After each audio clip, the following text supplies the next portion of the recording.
I think it is time for NXT to take over. Suplex City, bitch. What's your favorite match? My favorite match was with Melina and Alicia Fox. Who? I told my father I'm gonna set up my own lucha league in America, and I'm gonna make it the best league in the world. I'm gonna leave him in a pile of blood and urine and vomit.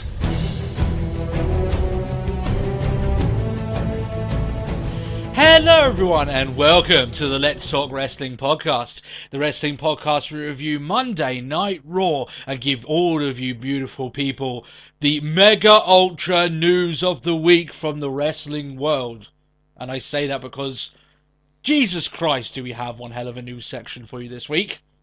That involves guns, shootings, murder, Nazis. Yeah, I've got you hooked already. Yeah, of course you do. My name is Turbo Tony. I am the phenomenal host of this show. And you may be thinking, is that egotistical? And I say, no, it isn't. It's just being realistic. Oh, yes. Oh, yes. And I don't do this alone, guys. I wouldn't be that confident about this show if I did it every week by myself. You should watch my solo shows then. Not nearly as good. But still, I've got a teammate, my partner in crime. He is a man who used to remember Miley Cyrus before she became whatever abomination she is now. It's Matt Marsander. I remember no such thing. Really? You don't remember those innocent days? I do not recall the innocent days. I would probably put it down to maybe you remember it better as the man with daughters. Well, they weren't old enough for Hannah Montana back then. They only know. And I would have no excuse to be watching Hannah Montana. Yeah, right. They only know the Cyrus as she is now, right? The one who seems allergic to clothing. So there's one thing there. There's one thing. But how you doing this week, Matt? Yeah, not too bad. It's been a long week, hasn't it? Yeah. Well, we did the live show, so congratulations to us and everyone else that came to watch it. It was actually loads of fun. But yeah, it's been a long week. Just with how much has actually been going on. Yeah, my news section has been growing and growing and growing, so much so that I worried that it would literally be a news section that we'd have this week. So, bearing that in mind, it should be a very interesting talk on this episode of the Let's Talk Wrestling Podcast, episode 91. Matt, if they want to send us any questions or inquire to when we hit that 400 subscriber mark, which we're getting so close to now, what is the Twitter handle? You mean the handle of @TalkWrestlePod? That is the one. And you can obviously contact Matt there, send any questions our way or anything along those lines. But follow us. That'd be awesome. We also have another thing. You may be thinking, wow, this is quite usual. Guys, you've done your intros, you've plugged your Twitter. Well, guess what? If you're at the live episode, then you would have heard about something else that's going on with the show. And Matt knows exactly what I'm talking about now. It is the competition to win the first ever Let's Talk Wrestling t-shirt. Oh, yes. It's going to be there. It's going to be a t-shirt that myself and Matt will be showing off at NXT London, which we will be going to later on in the year. And I uploaded the clip of that surprise that we had on the live episode, where myself and Matt attempted to compose ourselves. I think I did a good job. I think we recovered. We recovered pretty well. We recovered well. But what do they have to do? What do they have to do to get this? Well, you need to give us a 30-second or less introduction for our show. And that means you can imitate a wrestler, you can be yourself, you can make some sort of skit, like some sort of joke or anything along the lines there. But it has to be the best that gets sent through to us. And if you are the winner, you will receive the first ever Let's Talk Wrestling t-shirt. And guess what, Matt? They will also be on the introduction of the show from Let's Talk Wrestling 100 and onwards.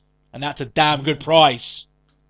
Can't ask for better than that, can you? You can't, really. I don't think there's any more we can give. Jeez, we're going all out for it. And also 2 runners-up as well, Matt. 2 runners-up will get some smaller little treats, but still exclusive Let's Talk Wrestling merchandise. That sounds exciting. That's good. It's exciting for me, and I'm not getting anything. Well, I'm getting a shirt, but I'm giving out way more stuff than I'm getting, shall we say? So yeah. Yeah, I'm excited for it. This is the email address that you need to send it to. It is in the description below, but I'll say it for you now. letstalkwrestlingpodcast@gmail.com. Send in your details there. Your clips to us there. We will evaluate whoever wins that very exclusive prize, and we'll go from there. Matt, we've done all of our plugging for now. Our fans come to our show to hear us talk about professional wrestling. Yeah. This week they're going to hear a lot more about the stuff I said earlier on. Like I said, murder, guns, Nazis, racism. There's a lot of stuff to be spoken about here. So, are you ready to delve into the what I like to call the dark woods of the wrestling moral society? Shall we go? Shall we go? Oh, we should trundle on. Yeah, We will go into the woods today and see what these fucked up wrestlers like to do. Yeah, let's have a look into that. The big story that broke this week, Matt, was of course the shooting that happened at the WWE Performance Center this week. This is obviously huge stuff. This goes outside of wrestling as well. In fact, it was covered a lot by the local media, of course, because it's a shooting, right? It's a big deal. A lot of people have been talking about this. I'll explain what happened, and then myself and Matt will give our thoughts. A man by the name of should I put his name out there, Matt, or should I just leave it? I don't like naming people. Guy. We'll just call him a guy, right? Yeah. We know his name. If you want to search for it, do so. We just don't like publicizing the names of these people, right? So, a guy has what is probably best called a bizarre and a really strange history of being enamored with not just WWE, but specifically the Performance Center, right? Yeah. There was footage of himself spreading feces on the building, which is crazy in of itself. A bit weird. Several reports of him stalking the area, and he had actually been told by authorities to stay away from the place. But, as we all know, that obviously didn't happen. He decided, no, I'm going to carry on doing this. I love it too much to just walk away. Yeah, right. Right. Apparently this guy he wanted to basically be in WWE, right? Or the words were that he was infatuated with a certain woman that was working for WWE. I'm guessing one of their talent. That's never been confirmed, and it's never been told who that person might be. It's been speculated that it's been Lita. It would make sense, actually, wouldn't it, considering Since how she's been there for Tough Enough recently, yeah. That would be scary. It would be scarier because she lives in Nicaragua, so it's a little bit harder for her to actually, for someone to stalk her there, I imagine. But yeah, if it's someone actually training at the Performance Center, still, regardless who it is, it's horrible. So what actually happened this week? Well, he was seen brandishing a knife outside of the Performance Center. As you could obviously guess, the authorities were called.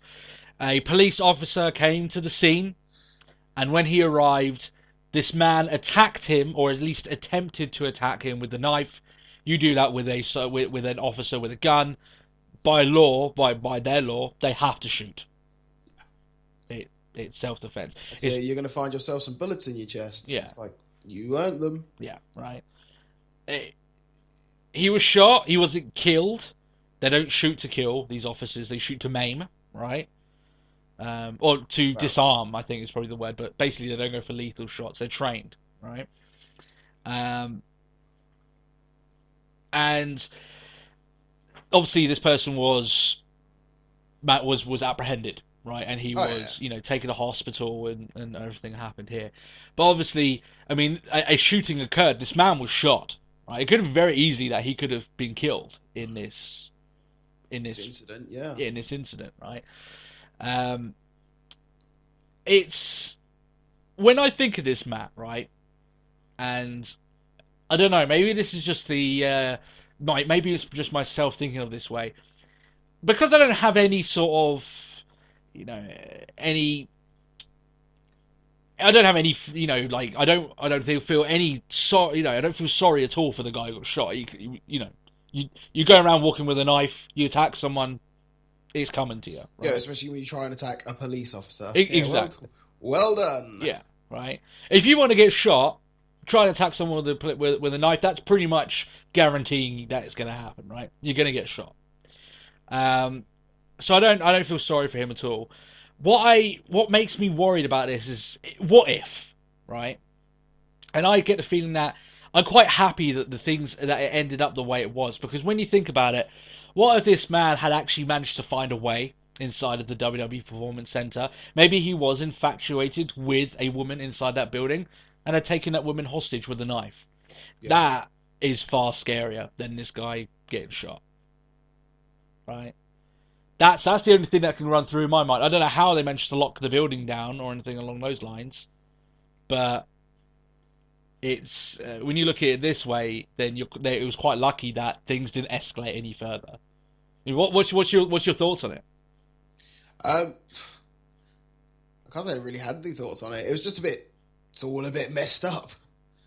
I mean, it's quite bizarre because apparently this guy is like sent in multiple sort of requests to go on Tough Enough, but with like different like facades, like different personas, just sort of trying to like, oh, it's not the same guy as before. Like, my name is Tom Williams. Like, I don't know who this Kevin Brown is or whatever. It's just like, it's a bit weird. So he didn't do so much different gimmicks. He did different names and everything. Yeah, like from what I gathered, it was just almost trying to force different images, sort of thing. So it's just like, like that guy doesn't get over, this guy could get over, sort of thing. It's like it's a bit peculiar. Yeah, he's obviously deranged, like clearly mentally warped to go. Hey, I mean, something's got to be wrong with you if you decide, hey, I know what I'm going to do. I'm going to wipe shit on the side of that building. Yeah, like what? Because I love it. Because I love the building, I'm going to wipe poo on it. Yeah, it's now part of me. I've claimed my territory, Matt. I've wiped my feces on this building. He's gone on animalistic on us, right? That's it. Yeah. Now, like I said, I mean, you can go, if you really, really want to go in and look at this further, you can see the social media discoveries that have shown that, as we said, the guy is clearly just whacked out, like he's in a different place.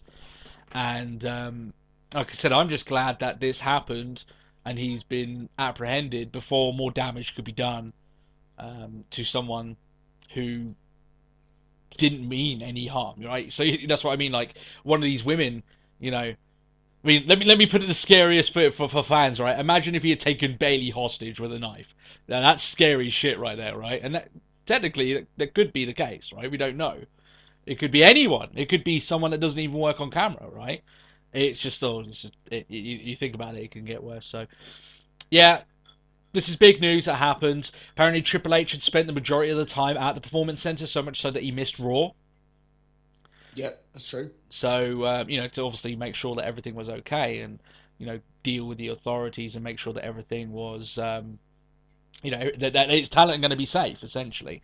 And hopefully this guy, once he gets all nice and healed up and he gets his ass thrown in jail for a long, long time, because attacking a police officer with a knife, I imagine that's got to get you quite a few years, right? That's it. That just sounds a whole heap of crazy. Yeah, so we can only hope. And unfortunately for this week's news, that's not the only situation of someone being thrown in jail.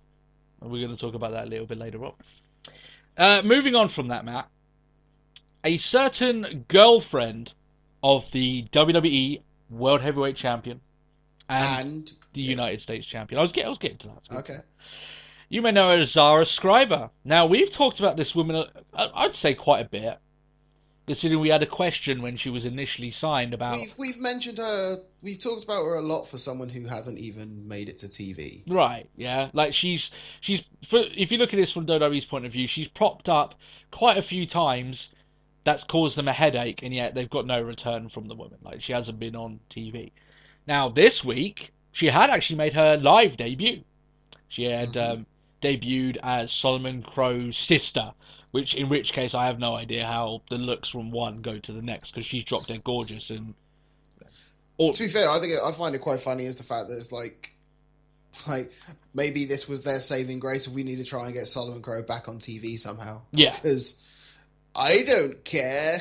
Part of me thinks with all this, and obviously we're going to get into what actually happened here, part of me thinks that Solomon Crow is cursed, right? His girlfriend is Havoc. She got caught out, right, for having, offensive statements on her Twitter account that were deleted ages ago but came up when she had a trial. Yeah. And his kayfabe sister gets fired for pretty much the same thing, right? Yeah. So let's actually go into what happened here, into what actually happened with this woman and why she is now no longer with WWE. She's been fired, right? Now, it's one of those issues that WWE is as a publicly traded company, you can't pull off the stuff that she did back then. And even then, without that, I don't think there's much defense into the things that she said. And she did. She posted up on her Twitter account a My Little Pony inspired Hitler inspired My Little Pony with the swastika and other pictures involving the swastika, right? Obviously, people know what that's mostly in relation to is the Nazis. Was it like recently? I swear it was like somebody had dug it out from like that she'd previously posted these pictures. Yeah, she had posted them and deleted them, but someone managed to find them, right? And I mean, we said this back when the whole Seth Rollins and her pictures came up. Don't send your shit. If you don't want it to come out, don't send it over the internet. That's just the bottom line, right? Because it's gonna come out. If you're even look, this woman has barely made any sort of reference onto TV, and yet all of her stuff is coming out to light, right? You don't have to be a big celebrity for this to happen anymore. Ask the millions of guys that signed up to that Ashley Madison website, and suddenly, they're not celebrities, but their wives are divorcing them because they were being naughty little men, right? So, yeah, she posted them up. WWE promptly fired her once this came out, and some people were going, well, this is a bit of an overreaction. I mean, she did it years ago. I mean, it was done way before she signed with WWE. And Matt. Right, you go first. Okay, so here's my response to that, and obviously you go. I wonder how you feel about this, right?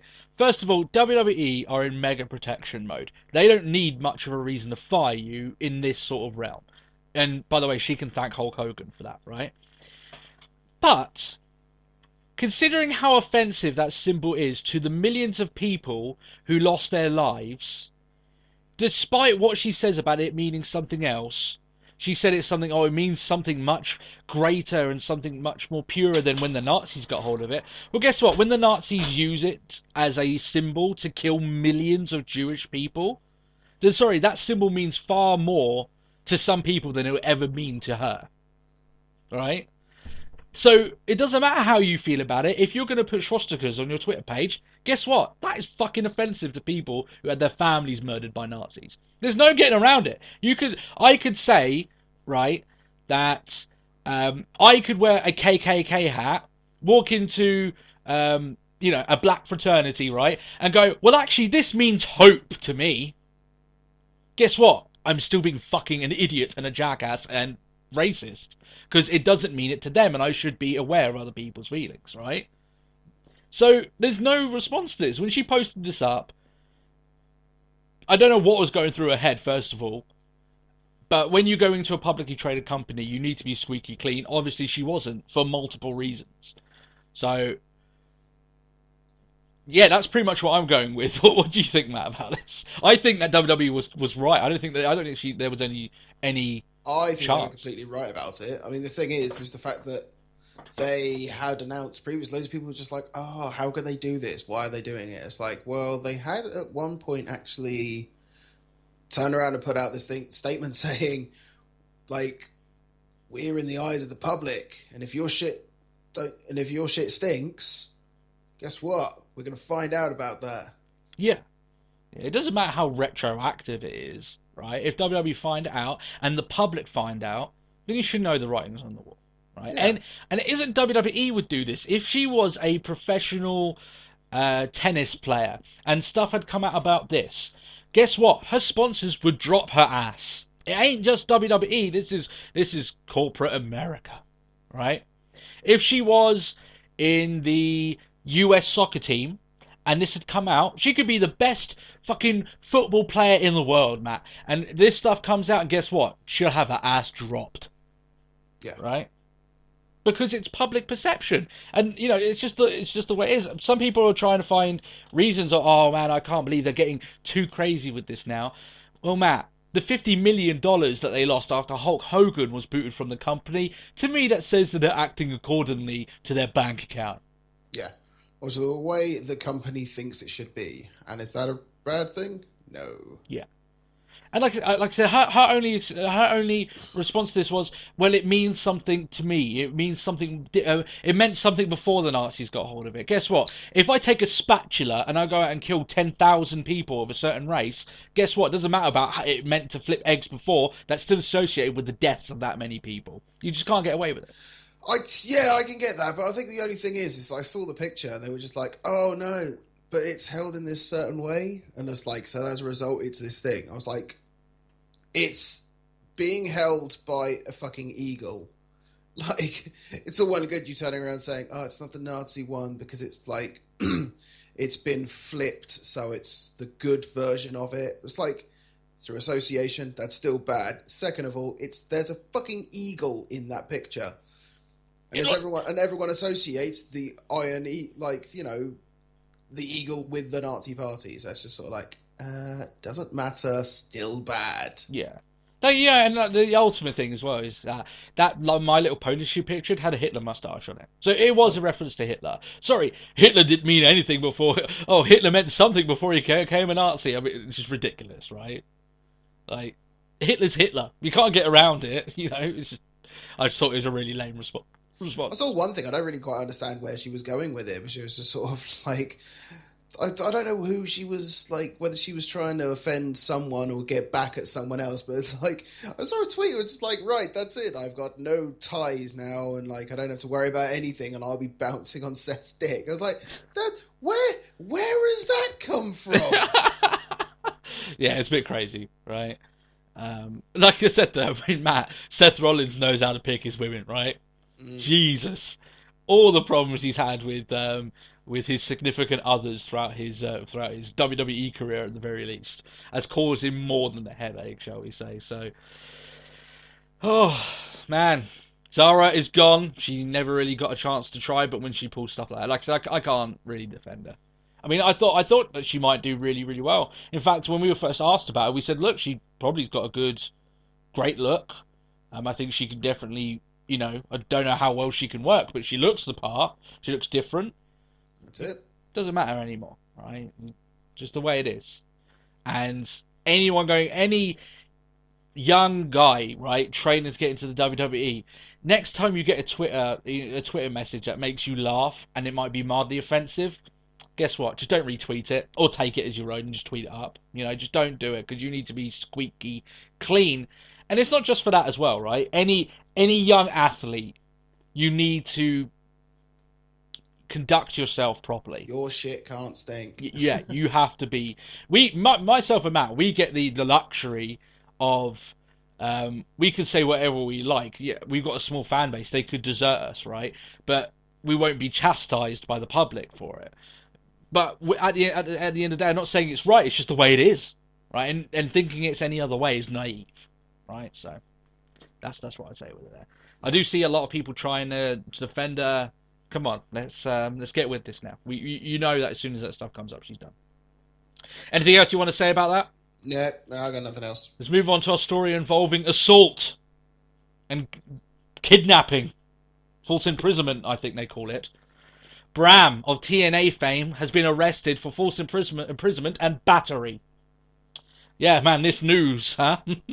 By the way, all these 3 stories happened within a day. Yeah, just suddenly out of nowhere. Shit's hit the fan, everyone. Me and Matt suddenly are like locked to our computers getting notes ready for this show because, the news just came thick and fast. Before people start worrying, no, it's not Charlotte. Apparently, very quietly, because Charlotte is married, I imagine still is, but won't be for much longer, married to Bram. Apparently they quietly split either a couple of months ago or recently. Enough time for him to find a new woman anyway, right? And apparently this is the woman that he attacked and locked her in a bathroom. She wanted to leave and he stopped her.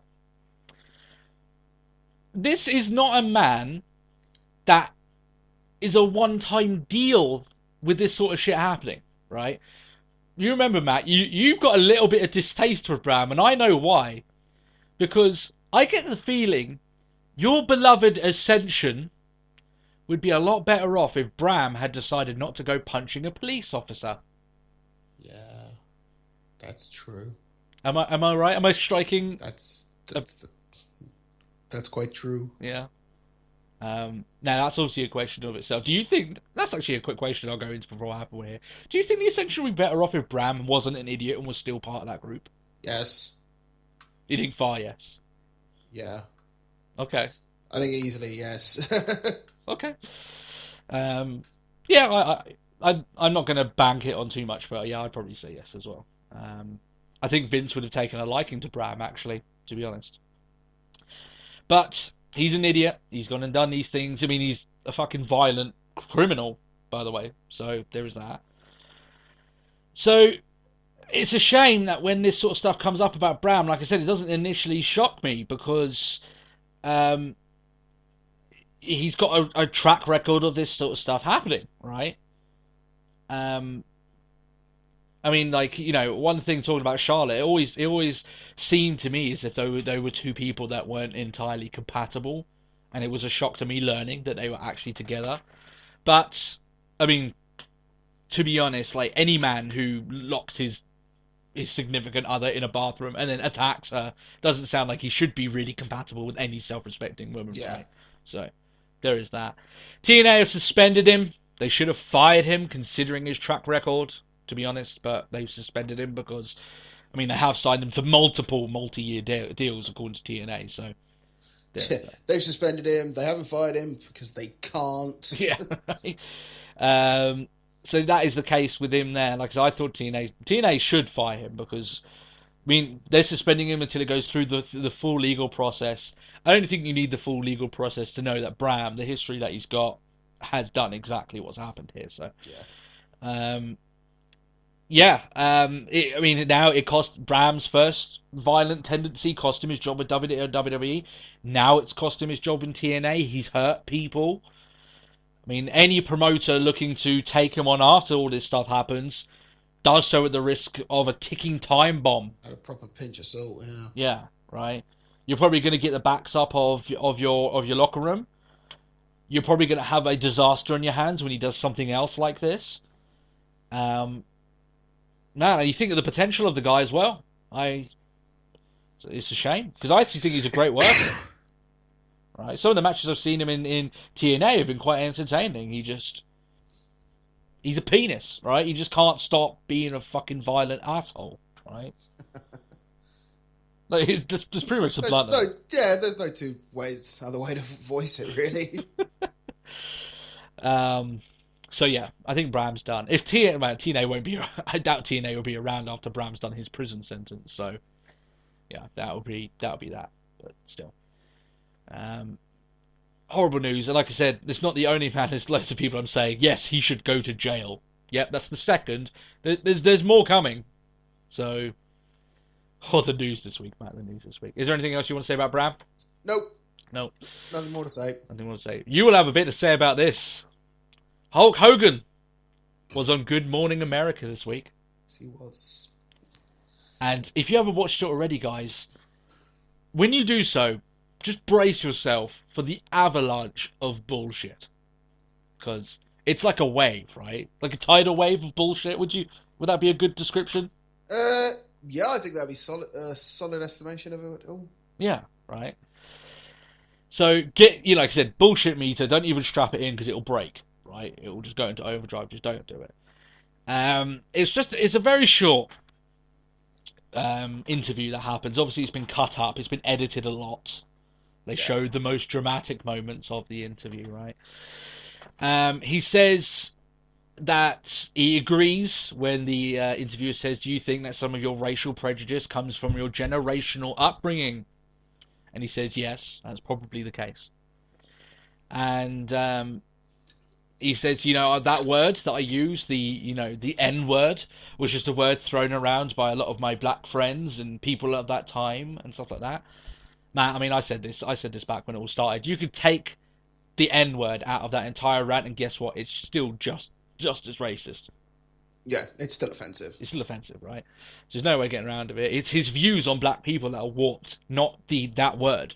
And I think that a lot of his defense of it will hinge on, oh, I didn't mean to use that word. I was wrong to use that word. It's not the word that is offensive. Well, it is. But the core of what he's saying can be said without ever saying that word. So a lot of people need to call him up on it. He started crying, of course, which I'm sure he rehearsed. And he said along the lines of, I'm shocked that my daughter had still accepted me because I was attacking her with it. You know, she had the most right of anyone to turn their back on me and a lot of this. And while that may be the case, I'm going to drop a little bit of a bombshell on people thinking that Brooke is the victim in all of this. And guess what? She isn't entirely the victim. Because Brooke Hogan couldn't have turned her back on her father. And the reason being is part of what he said in that rant to her is actually true. Now, it's none of the racist stuff like saying she's sleeping with a black man, right? That, of course, is offensive. I'm not getting at that. But when he's saying stuff like, she doesn't have a career if I'm not around, here's the true bit. He's actually right. Yeah. She's famous for being Hulk's daughter. That's the extent of it. She tried a singing career, and guess what? It bombed because she wasn't very good, right? All of the celebrity and all of the money that she's made has been through either working on the name of Hogan or being with him. The only reason she was on TNA is because of Hulk Hogan. Right? It's the only reason. So she can't say, oh, screw that guy, he's so offensive. She can't financially do it. Right? And believe me, the only thing that runs through this family is, how is this going to affect me financially? I mean, the Jailhouse tapes will prove that. The conversations between him and Nick. Let's have a it was all that guy's fault. The guy that's now paraplegic because of what happened between Nick and his mate. It's all his fault. It wasn't your fault. Oh, when I get out, we'll start a new reality show. We'll call it Reality and all this sort of stuff. And it's like, that's disgusting. What you're talking about, right? You don't care about anyone. You only care about what's in your bank account and your public perception. Like, that's all I can see with Hogan now. Like, whenever I'm thinking, listen, right? Hogan could have been entirely genuine. He could have been 100%. He could have been so apologetic. He may have turned his life around since then. Who knows? The problem is the man has a track record of saying stuff that isn't true just to, basically put him in a better position, in terms of... That's it. What light does this put me in? Yeah. Good one. Splendid. He's got a proven track record of doing this. So it's very hard to take anything of what he says as truth. The guy lied about being asked to be the lead guitarist of Metallica. That's one of his small lies. That shows you how fucking huge his lie database is. Yeah. If there's ever a Liar 2, put fucking Hulk Hogan in it, he knows how to do it. Right? Yeah. Jim Carrey can't beat this man, right, when it comes to lying, okay? Hulk Hogan is the master of lying, right? I'm not sure, Matt. Here we go. Here's my big thing. Here's the thing I want you to comment on the most, Matt. I think he's lied and lied so much. I don't think there is a man called Terry Bollea anymore. Right? So who is this Terry that you're on about? I think that Hulk Hogan, I don't think he, as Hulk Hogan, the character, which he is, can wade through the years of lies, manipulation, casual racism in his eyes, right? And find what he was before all of this happened, before he cared so much about the public perception of what... Yeah. And being Hulk Hogan, right? He did all the stops to make this look genuine. I'm sure that he fooled a few people here.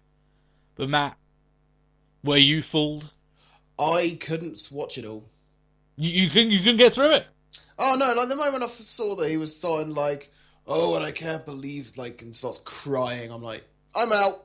Yeah. Fuck this. And it's not like from, oh, I don't want to see him cry, he's so emotional. It's like, this shit, right? He's a broken man. It's like, nope, this is just straight up bullshit. Yeah. Because, you know what, guys, this isn't the first time. The reason some people may be thinking, guys, look, yeah, you know, right, he did some bad stuff, but don't be so cynical. Me and Matt wouldn't be as cynical if we haven't seen it happen before. Yeah. Right? You know? It's not the first time. Like, it's not it is the first time on such a huge level, but it isn't the first time we've seen Hulk Hogan manipulate and lie to get out of a situation he's in. Right? This is documented history. You could write a book about it. I'm sure there will be. It's I don't know. To me, I was just like, I was kind of praising him, right? In my head, I was like, well, at least you're going all out, aren't you? Like, I can tell you're lying through your teeth, but I can, you know, you're trying really hard, aren't you? Right? You're trying to sell it. Yeah. And I had to give it to him. He was somewhat convincing, but like I said, it's just we've been burned too many times by the Hulkster, and we ain't. There's been a very many years have gone by since myself and Matt have considered ourselves genuine Hulkamaniacs, right? And I mean, I'm talking, you know, by the age of we could read a book and find out all the shit he had done, right? It's just like, yeah. Oh, right. I'm staring at my George Foreman grill right now thinking, yes, Hulk, they definitely asked you to make that first, didn't they? You fucking bullshitter. Of course they didn't. So, yeah. In fact, that should be a challenge. Anyone that knows any of Hogan's stuff, you should try and watch it and see how much of it you can get through without laughing, because it is quite hilarious. Or for Matt's case, it's just too much. You know. Yeah. You almost busted your gut watching that, and I'm sure a few people. Yeah, I think that's a safe assumption. Yeah, right. But by the way, guys, this isn't the first thing that Hogan's going to do. He's now broken that mold. He's going to be on fucking tons of talk shows. This will not be the first. Well, obviously it will be the first, but it won't be the last that he does. He's going to be everywhere. And he's going, please, oh, I was wrong. I forgot about this. The whole thing, whenever they do anything like this with anyone that's coming up with, like, you know, retribution or they're changing themselves, whenever they go on this sort of stuff, they always cut back to the people and they talk about, you know, that interview. And they always cut the thing of, oh, now he's working with, like, this organization about people being offensive. And it's like, yeah, of course he is. Of course he is, right? That's the first thing he Googled when all this shit came up. What's the organization that's most against what I'm doing now, and how the fuck can I join them, right? Where can I throw money to make myself look better? Yeah, right. So yeah, and that thing about Brooke, Matt, do you agree with me with Brooke? Because it might be a bit harsh, but I just think that because the whole lying thing goes through their entire family, right? Oh yeah. So with me, it's like she has to apologize. She can't ostracize Hulk Hogan because without him, she's got no meal ticket. That's just the way it is. Like, she hasn't made a dime of money outside of being his daughter, and when she tried to, she failed. So, yeah. I tell you what. What really sucks.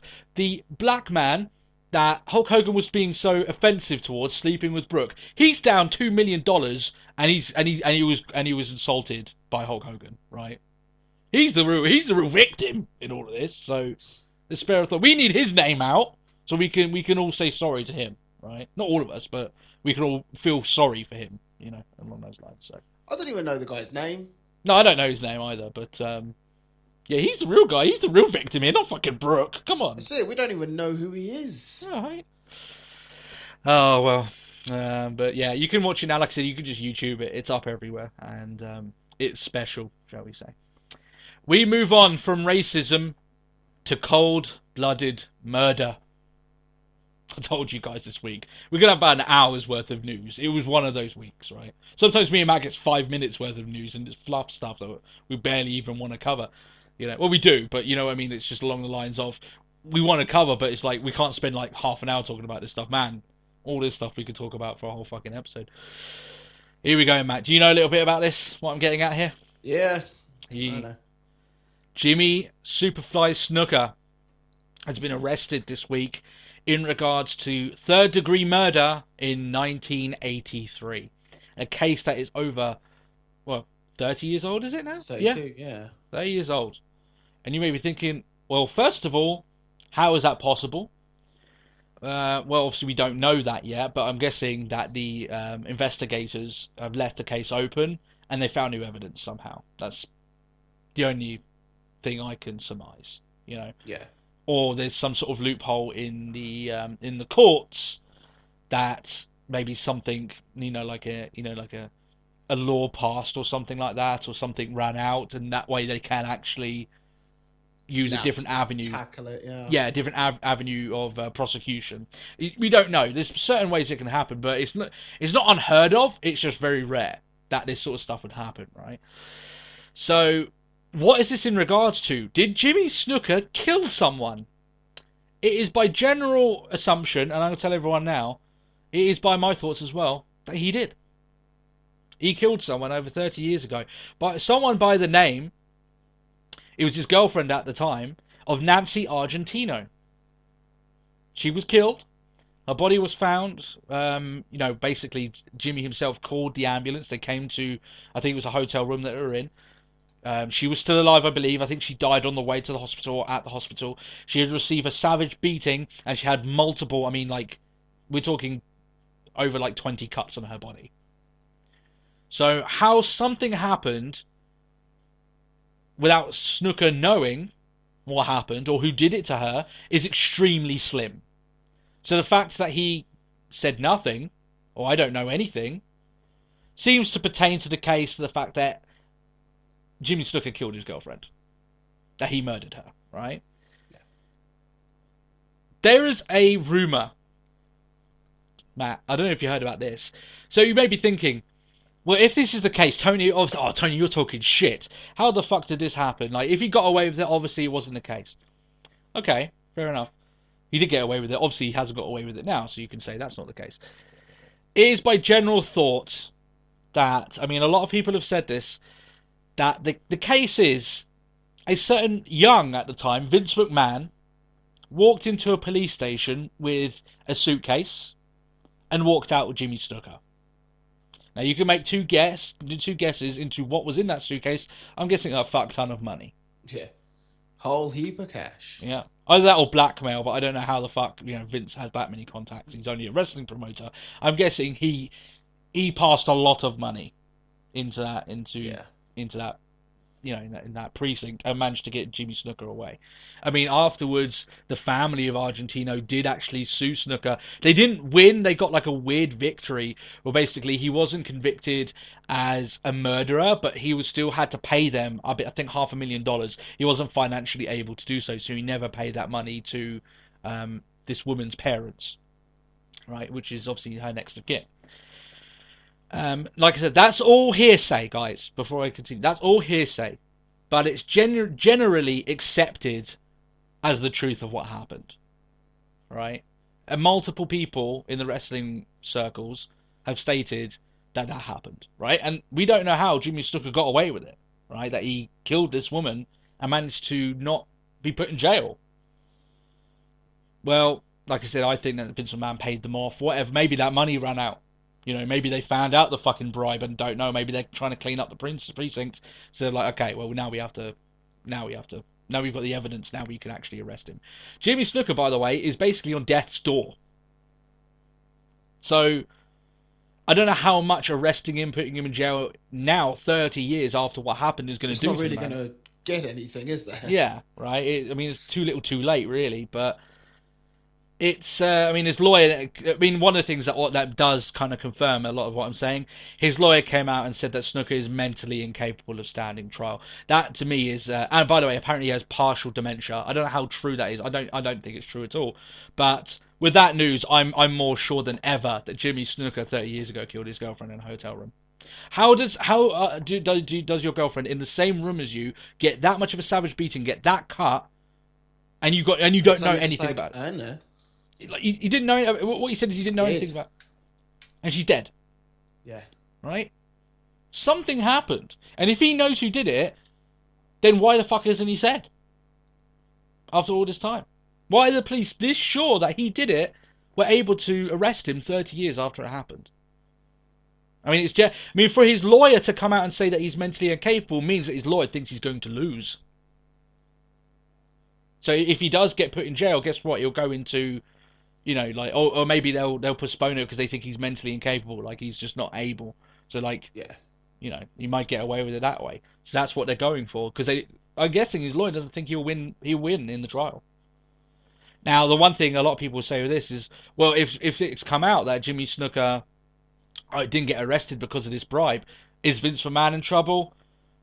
I doubt he will be. You know, that's the way it is. Like I said, I don't work for that precinct. There's not been many things that's come out, and like I said, we're not even entirely sure what happened at that time. You know, so who knows? It's all hearsay, but Jesus, isn't it a story, right? And unfortunately, there is bit of a crazy turn of events, and out of nowhere, it's just like Jimmy Snuka arrested for murder. It's like, what? Yeah. What? From 30 years ago. What? I mean, I'd heard the story. I mean, we knew the stories of Jimmy Snuka and his stuff. I never thought anything would come of it. I thought it was done. I mean, at the time, I still thought he did it even without this. But I'm even more sure now. But like I said, it's my opinion. Matt, do you think he killed his girlfriend 30 years ago?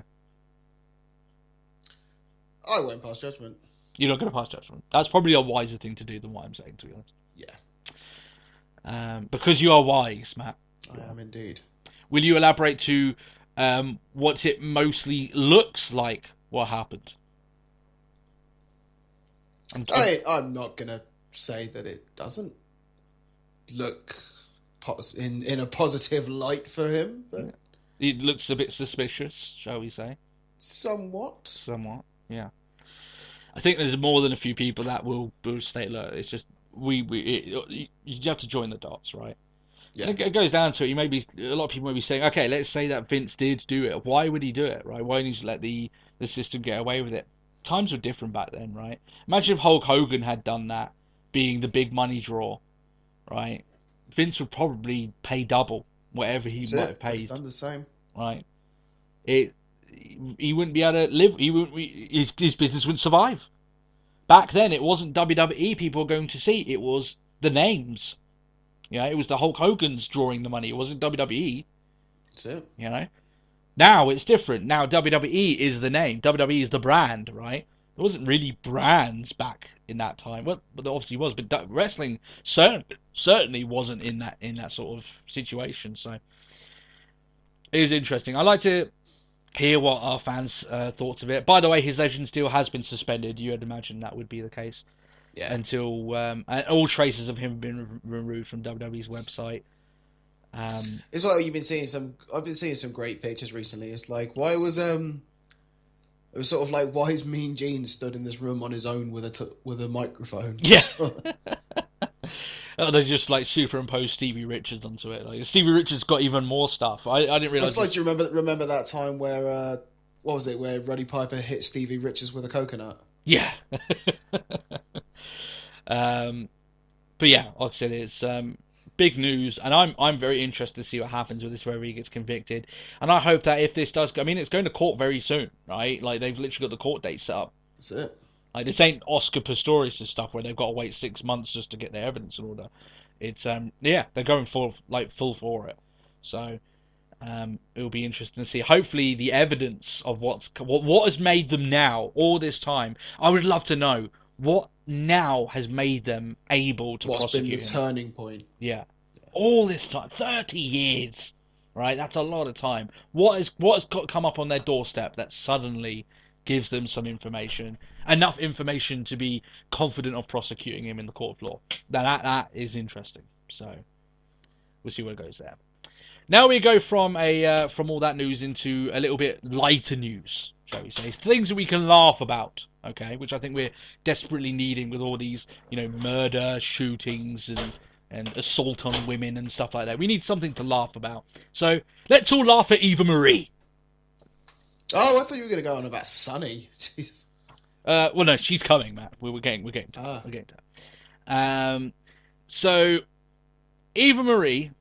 The reason I'm bringing this up in the news is because we were not covering this woman in the report card, so I just thought it would be good to bring it up now. The news came out last week that she had fucked up, right? Basically, that she had missed the count. She was pinned for 3, but the referee refused to count 3 because she was supposed to win, right? She's on a win streak. So she was protected. The fans were outraged. I thought not in a million years, Matt, would this ever be shown on television. It turns out on NXT this week, they showed it. I haven't seen it yet. Right. And I mean, first of all, in terms of kicking out of 2, right, she needs to basically get some tutelage from John Cena. Yeah, need to learn That's that. it, like the master of the 2 count. Yeah, master of the kicking out 2. And like I said, what happens in this match is that the referee doesn't count the 3. It's painfully obvious. Enough that I thought when the fans were outraged, there would be a lot of boos. There were people in the crowd standing up, literally like incensed that their intelligence had been insulted, right? And what I go into this, right? If you remember, the match at NXT TakeOver Brooklyn with Emma, guess what? Emma wasn't supposed to win that match, right? It was actually a mistake. She pinned Becky and Becky forgot to kick out. Or something happened along those lines. There wasn't a kick out. Do you know what the referee did? He counted the 3 and raised Emma's hand in victory, like you're supposed to do, right? Because the referees are always told, you count it like it's a match. That's it. It's not your job to secure the finish. Yeah, right? It's not your job to make sure wrestlers kick out. And if you do what you did, it shows wrestling in its very worst light, right? So what the referee should have done right here is counted the 3. And there's nobody, I'm not sure, she's actually a fairly decent wrestler, but there's nobody in terms of NXT should have got a clean victory over Eva Marie. That's how it should have happened. If Eva Marie forgot to kick out, sorry, that's a loss. That's a full. And you're going to hear about it. Yeah, right. If it's a botched finish, you just have to do it as it is. But WWE are obviously trying to protect the win streak of Eva Marie, right? They don't want her beaten, so they're going to protect her, even though she lays down for a 3 count, which is ludicrous to me. Fans were outraged, and it was a different sort of outrage. They weren't booing and giving her heat. They were literally going, "That's bullshit," right there. Like literally, from watching it, I was like, "Oh fuck," right? Like you done gone fucked up, right? Did you watch it, Matt? Did you actually see it? I haven't seen it yet. No. It's glorious to watch because it's the reaction from the fans that makes it that. It means people standing up and pointing right into the ring, like, "What the fuck are you doing?" sort of thing. It's like it's kind of unique to look at. Especially considering this is the woman who, for so long, has been on the receiving end of "you can't wrestle" chants, and then she's given the opportunity and fucks up. Yeah. Right? She's been given far more opportunity than women far more talented than her have been granted. And it's like, come on, do you really need to protect her win streak? This is a woman who's had awful matches, and her shoes look like they have an extra 10 pounds of lead embedded in them. That's how she walks around that ring. When she goes up for those ropes, I think she looks like she's struggling to do her finish. Right? Oh, yeah. That's why I'm getting the 10 pounds of lead in her boot, because it looks like she's dragging up bricks in her boots to get up those fucking... she looks so heavy on her feet. She doesn't look like a wrestler, right? That's just the bottom of it. Back in the day, if you had fucked up and they had pinned for the 3, guess what? You lose your push. Yeah. Even Marie, if this was 10 years ago, believe me, you wouldn't have been protected nearly as much as you were here. So, you can't count yourself lucky. But, this is the wrong sort of heat that Marie. It goes back to the good old fashioned "you gone fucked up." Yeah, and it's the one thing that she doesn't seem to understand. Yeah, she don't. It's just, I think it's ridiculous, right? I mean, like I said, I'm not even as angry with Eva Marie because she probably thinks that's the norm, right? It's WWE's insistence of no matter how much she fucks up, no matter how much she botches, how bad she is. Yeah, we're just going to keep putting our stock in. Someone will protect her. Right? Yeah. They've got far more interest in what she does. She's come to NXT. A lot of people are saying she's going to blow us all away. Guess what? No, she's passable now, which is not good enough for NXT on the level that NXT is. She is so many years away from having a match at the quality. The thing is, like, that's unfortunately the direction that NXT is now going, though. What are you thinking with likes of Dana Brooke, Eva Marie, and you got some I don't want to pass it up too soon. I think that Dana Brooke at least has some potential.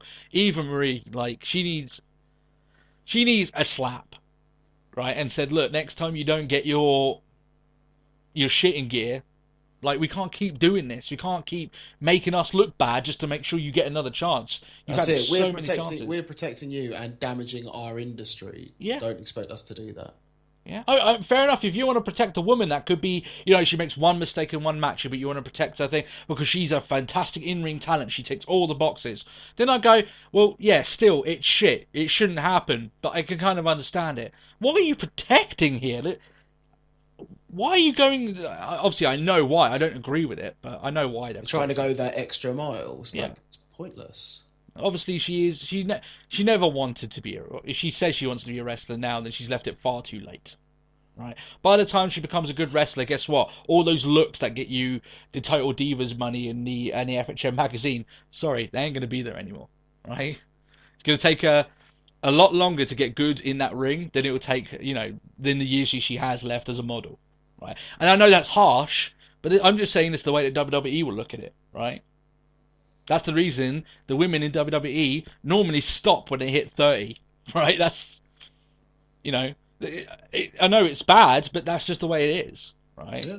And no amount of page telling us, it's the age of the female athlete.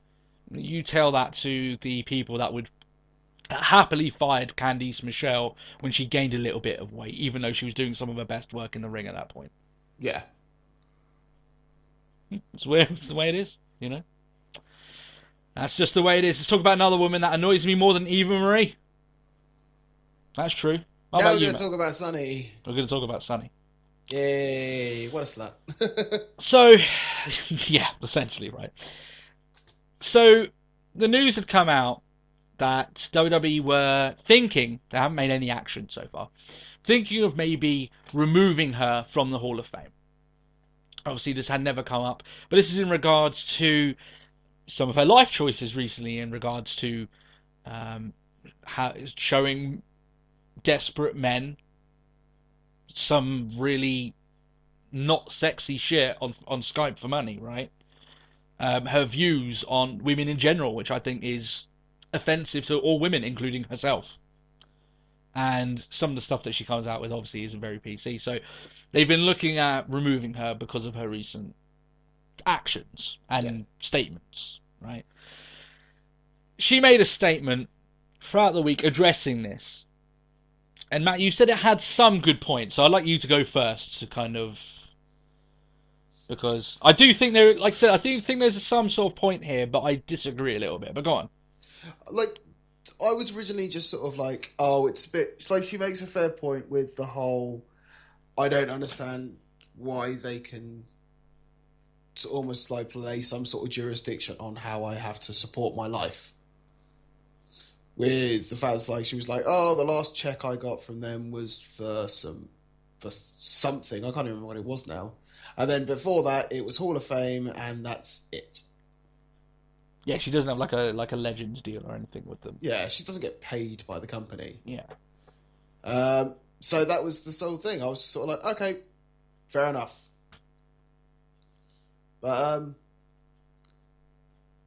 But then, yeah, I could also completely understand, like, obviously I've said when we were talking about it, I completely understand how WWE are coming to the belief of, I think we need to stop this shit.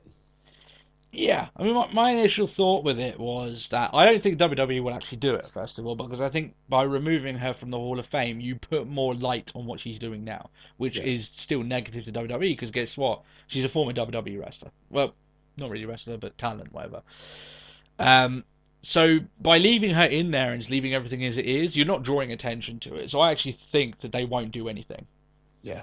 If she gets too offensive, then obviously their hand will be forced. They'll have to do it, right? But my thought of it is that if they were to do it, yeah, sure, like, are you going to agree with the sort of stuff that she does?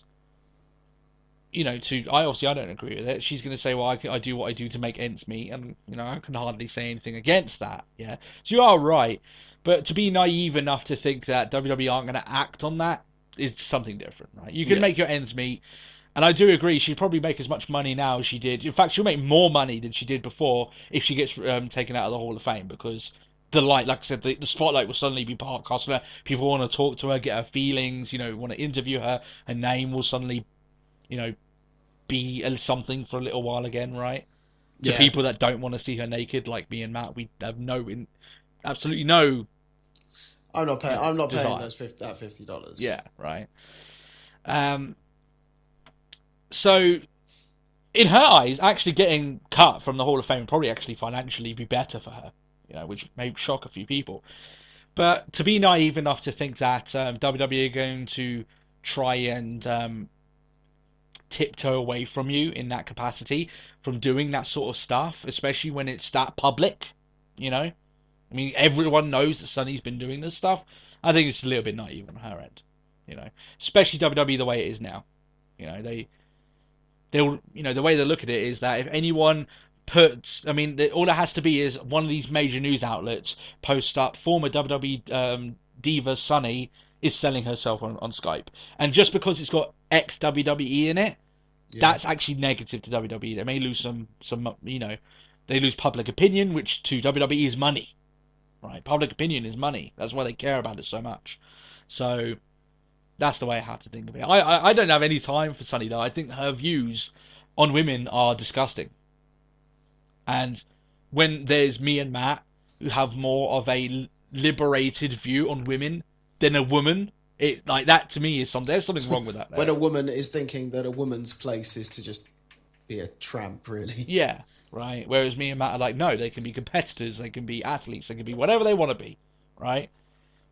I think that's, you know what I mean, yeah. But like I said, that's why I never want to speak to her directly. I never want to. If we ever get the option of interviewing her, I wouldn't want to do it because the entire time I'd just be like, "What the fuck is wrong with you?" Right? And it's not so much about the thing that doesn't annoy me about her. Like I said, it isn't about the stuff that she's showing off her vag to people on fucking Skype, right? Or her tits. Don't care about that. Think it's a bit ridiculous, but I don't really care about it. She can do whatever the hell she likes. But her view on women, to me, is very offensive. So, that's the main thing that annoys me with her. So, Matt, do you think they'll do it? Do you think they will actually cut her out?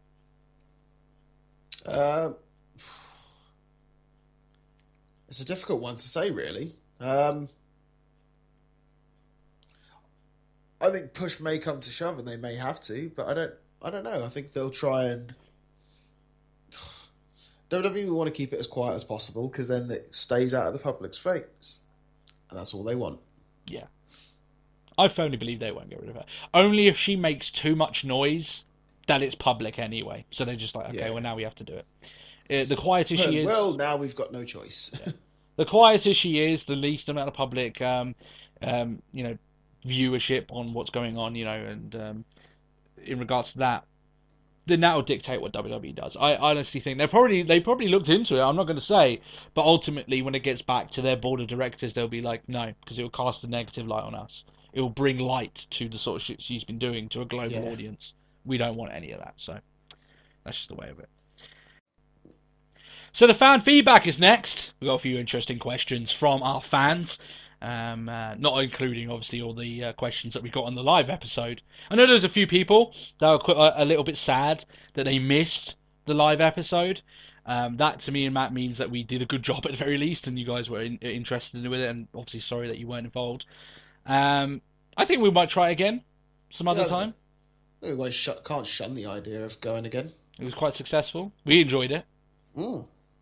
Bar Matt being being shown the glory of John Cena's high school sexy adventure, but no, there is that. But don't worry, I won't do that again, Matt. I won't do that again, Good. even though there is a sequel. So hell no. Yeah. So we got a few interesting questions from our regulars this week. One of these guys are the two of the almost 400 subscribers. So if you guys want to help us break that record of ours, landmark, of ours.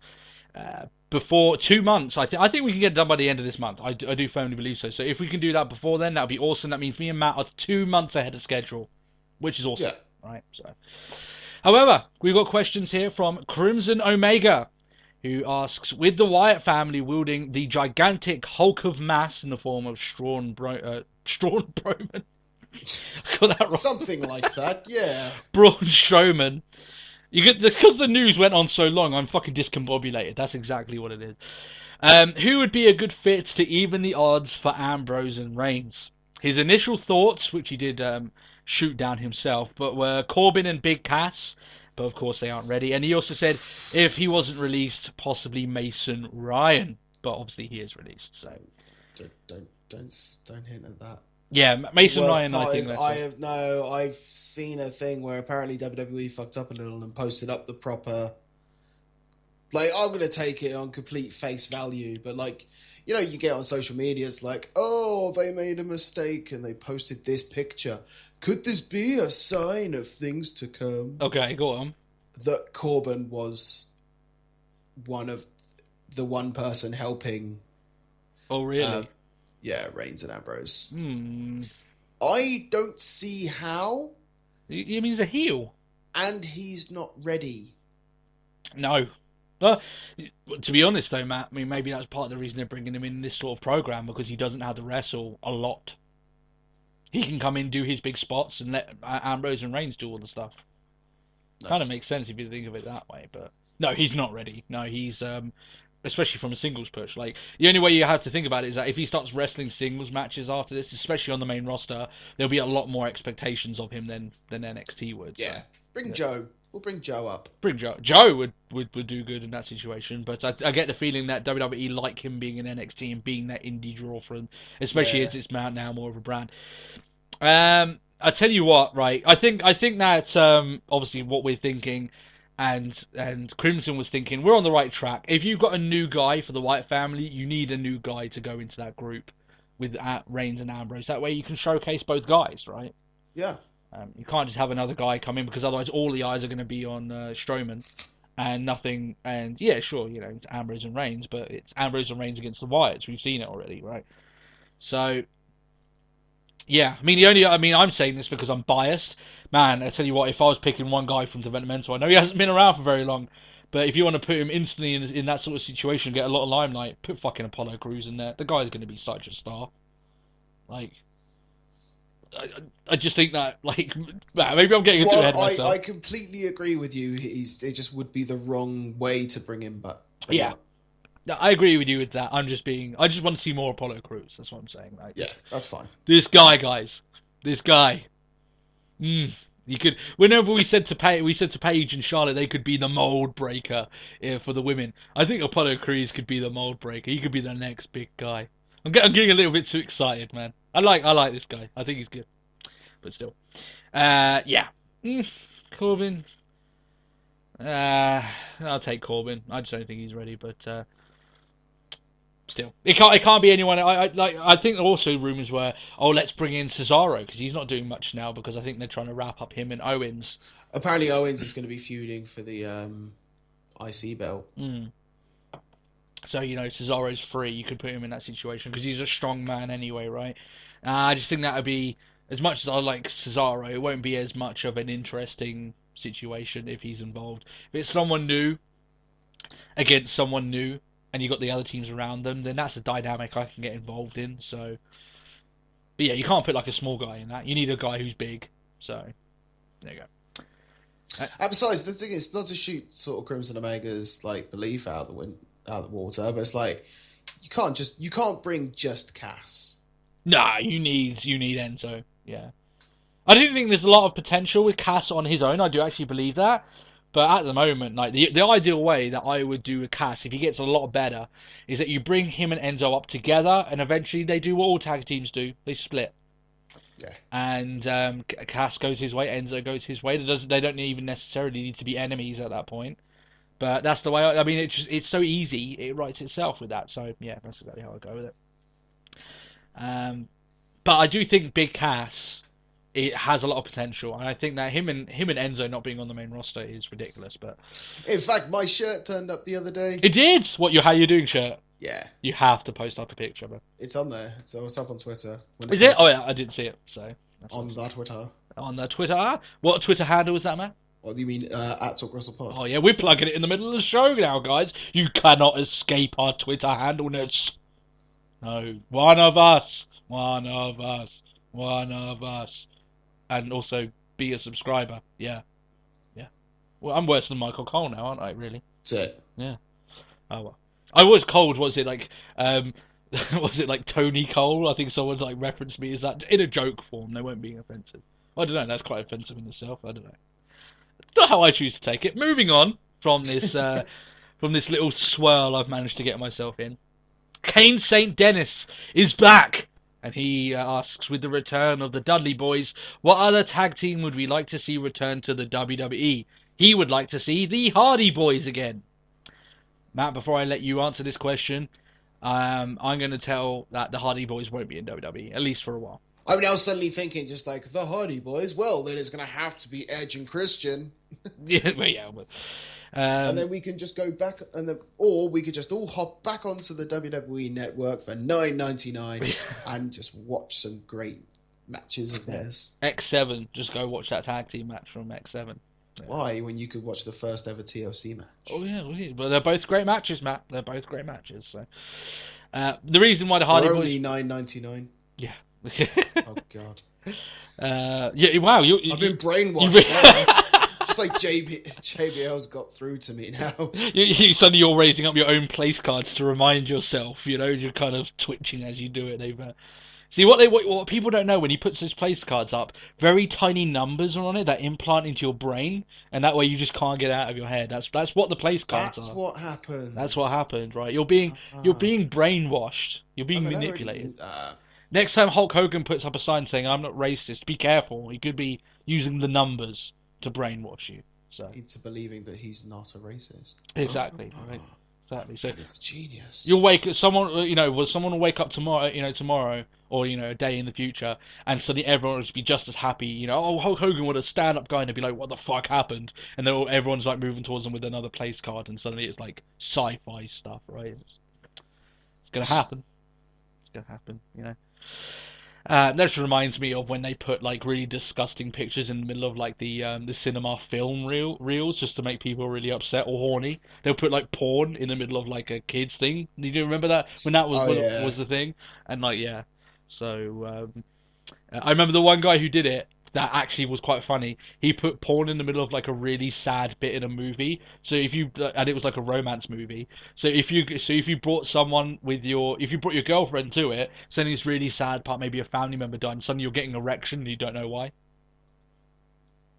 I heard loads of stories about. We're going into a really like. This is proper twisted now. Sorry, Kane. Let's talk some wrestling. That's the name of the show, right? Let's talk wrestling. Moving back onto that, just switchly tiptoeing. So yeah, what team would go back? Hardy Boys aren't going to come back. I don't mean to piss on your fireworks. Who do we want to come back? I think that's the most. I have 2 picks. What do you have any? 2 picks. Do you have any of yourself before I begin? Are you enthralled with my 2 choices? Who would I like to see come back? Well, I'll tell you mine, and that way you can think about yours. I may even tell you something so good that you can't think of anything else. The worst part is, all I've got stuck in my mind is maybe Brothers of Destruction. Oh yeah, we got a question. The Rock and Sock Connection. Rock and Sock, yeah, that's one they could do, right? They could do that for a week, 1 week. They wouldn't come back for a run. Yeah. My first one: if Daniel Bryan is able to come back, I would like to see Team Hell No come back. It's a good way of Kane coming back, because he's not going to be the demon, and he never really was in that Team Hell No. He was just this comic relief character. Yeah, so he can still run that. And if Daniel Bryan can come back, it'll allow him to do stuff without the added strain of the singles matches that he's involved in. Tag matches, by nature, not always, but by nature, are safer, especially on the live events, because you're just not doing as much. So, and you can take rests in the middle of you taking constant slams. It's just along those lines. So yeah, Team L No, that makes a lot of sense, and they are very entertaining as that group. Like I said, why don't you just get the act who plays Dr. Shelby on like a 3-month contract to tour with you, make him their manager, and just literally do fucking tons of skits. It was fun. It was comedy that actually worked. Listening to like Daniel Bryan's book when they were saying like all the Shelby stuff had actually been recorded like months before. Yeah, and they were like, "Oh, this is getting over. Shit, try and find the guy." Yeah, right. So yeah, that's what I would do. You know, just listen, right? One thing with wrestling at the moment that is desperately missing is the fact that it's just not fun, right? That is sometimes WWE takes itself too seriously, and when they do try to not take themselves too seriously, they do it in ways that is just fucking stupid, right? One thing that ran off these two, basically the glory of Team Hell No, Daniel Bryan and Kane, was the comedy came from them being two different characters. It wasn't because WWE were forcing them to be anything else than what they were, and it was funny. It was very good. I enjoyed all the Team Hell No stuff. Maybe not so much towards the end, but yeah, it was all good stuff. I mean, hell, we got a great TLC match out of them. Yes, our match of the year with Ryback and the Shield. The other one I would like to see isn't really a choice that I think most people would initially think of, but let me explain why it would be fun. And it probably won't happen, but this is who we would like to see, right? I would like to see, on 1 week on Raw, while a certain show's season isn't happening, possibly, John Morrison comes back for a one night only match, but he gets in trouble, right? This team, whatever, maybe the New Day are beating him down, right? And guess who comes out because he can't help himself? Don't tell me the Miz. No, Joey Mercury, Eminem. Oh, thank fuck. Eminem, they come out. You do not want No. Morrison back. No. Believe me, I don't want to see the Miz involved in anything, right? So. But yeah, no, I completely agree. You know, it could be a bit where maybe, you know, that maybe Mercury's just around because he was involved in the segment beforehand. You know, like maybe he was. You know, he's involved with something there. He sees his old buddy, and he literally, like, you know, he's supposed to be a bad guy, but he just can't help himself, right? And they go and they have that moment together. And I'm not asking for a full run. And like I said, it's not going to happen anyway. Morrison doesn't want to go back to WWE. WWE doesn't want Morrison or Mundo as he is now. It's not going to happen. But I just think of that moment, you know, of who's going to help him, and then suddenly you got Joey Mercury running out, and people who know. You do it in front of the right audience. I think that would be quite fun. But yeah, that go down. Do you have any thoughts of that, or will we move on? No, I quite like that idea. Yeah. NXT report card. We only have one on our NXT report card this week, and guess what? This is a naughty little girl because she doesn't show up in our class that often, and it seems like it's got some of the other students a little bit pissed off. Oh yes. Yes, I wonder who understands who we're talking about. And the strange thing about this particular student is that she always seems to like blue pads. Just very strange, don't you think? It's good. Yeah, exactly. Obviously, we're talking about Eva Marie. No, no, we're talking about blue pads, of course. We know that she's not technically signed, but because she's so closely linked to the brand, it makes her somewhat eligible for our segment here, right? Or at least it makes her somewhat eligible when Tony wants to pick her. Oh, you're going to bring this up, are you? You're going to bring this up? Yeah, I am. Matt wanted to do blue pads ages ago, and I said no, because she's not signed with the company. No. And then this week I say we're doing blue pads, so he's... And like I said there, Matt, to you, is that the difference is, it's my idea now, so that's why it's awesome. Okay? Alright. I heard that. Moving on from that shameless pay-per-view plot, Matt, I heard that. And, so, would you, I tell you what, Matt, to make up for it, would you like to speak about blue pants first? No, because it's your idea. I see how it is. I will then, you know. I'm going to talk about our working a little bit here, and then we talk about all the stuff that's happened with her recently. Now, of course, she's a seasoned indie worker. She has skills, and she is able to do the job, well, literally, you know, do the job as she's asked to do for NXT. She doesn't win many matches at all, but that's not what she's there for, right? That's it. She is okay. However, the recent times that I've seen, Leva Bates is her real name, Blue Pants on NXT, I haven't been that impressed. Yeah. Well, yeah. I know. I can completely agree. I'm not saying about, I mean, her character, I mean, she kind of stumbled into it, right? And the character, obviously, it's over. It's somewhat fun. You know, I don't find it as fun as many other people. I still find it okay. I'm not going to shit on it. But when I've seen her wrestle recently, and she was wrestling Alexa Bliss this week, I found at times she pulls me out of matches because of the lack of contact she's willing to give out. So when she's slapping someone, when she's hitting someone, it's like she goes full pelt, stops, and then does it. And it's like, stop. Like, you're...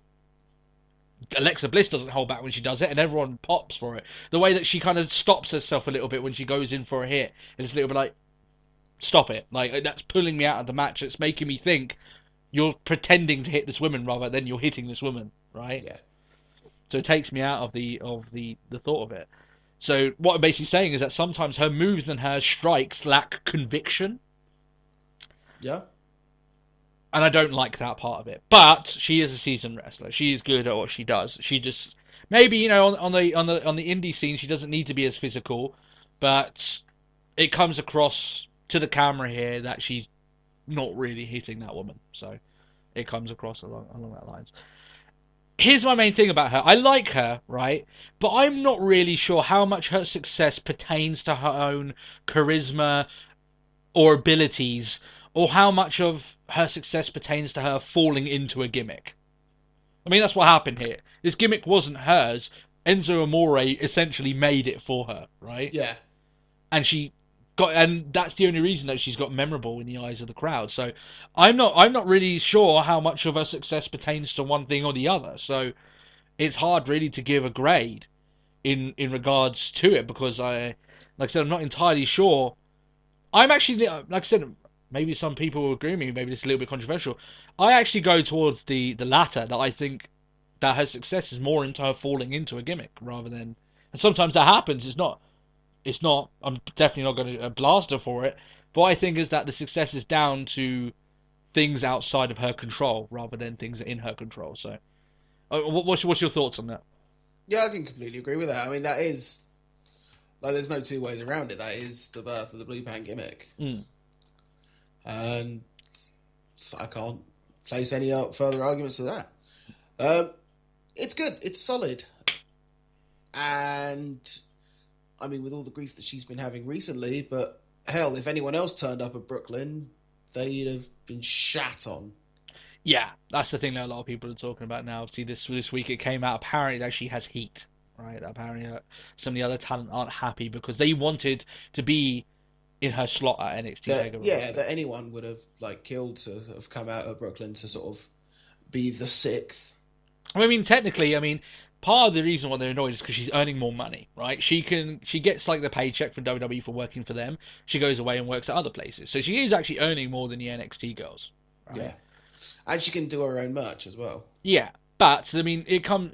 First of all, the thing of that is that yes, she is able to work other gigs and she may earn more money, but if she gets injured, all that stuff stops. On NXT, if you get injured, at least you can support yourself, right? That's it.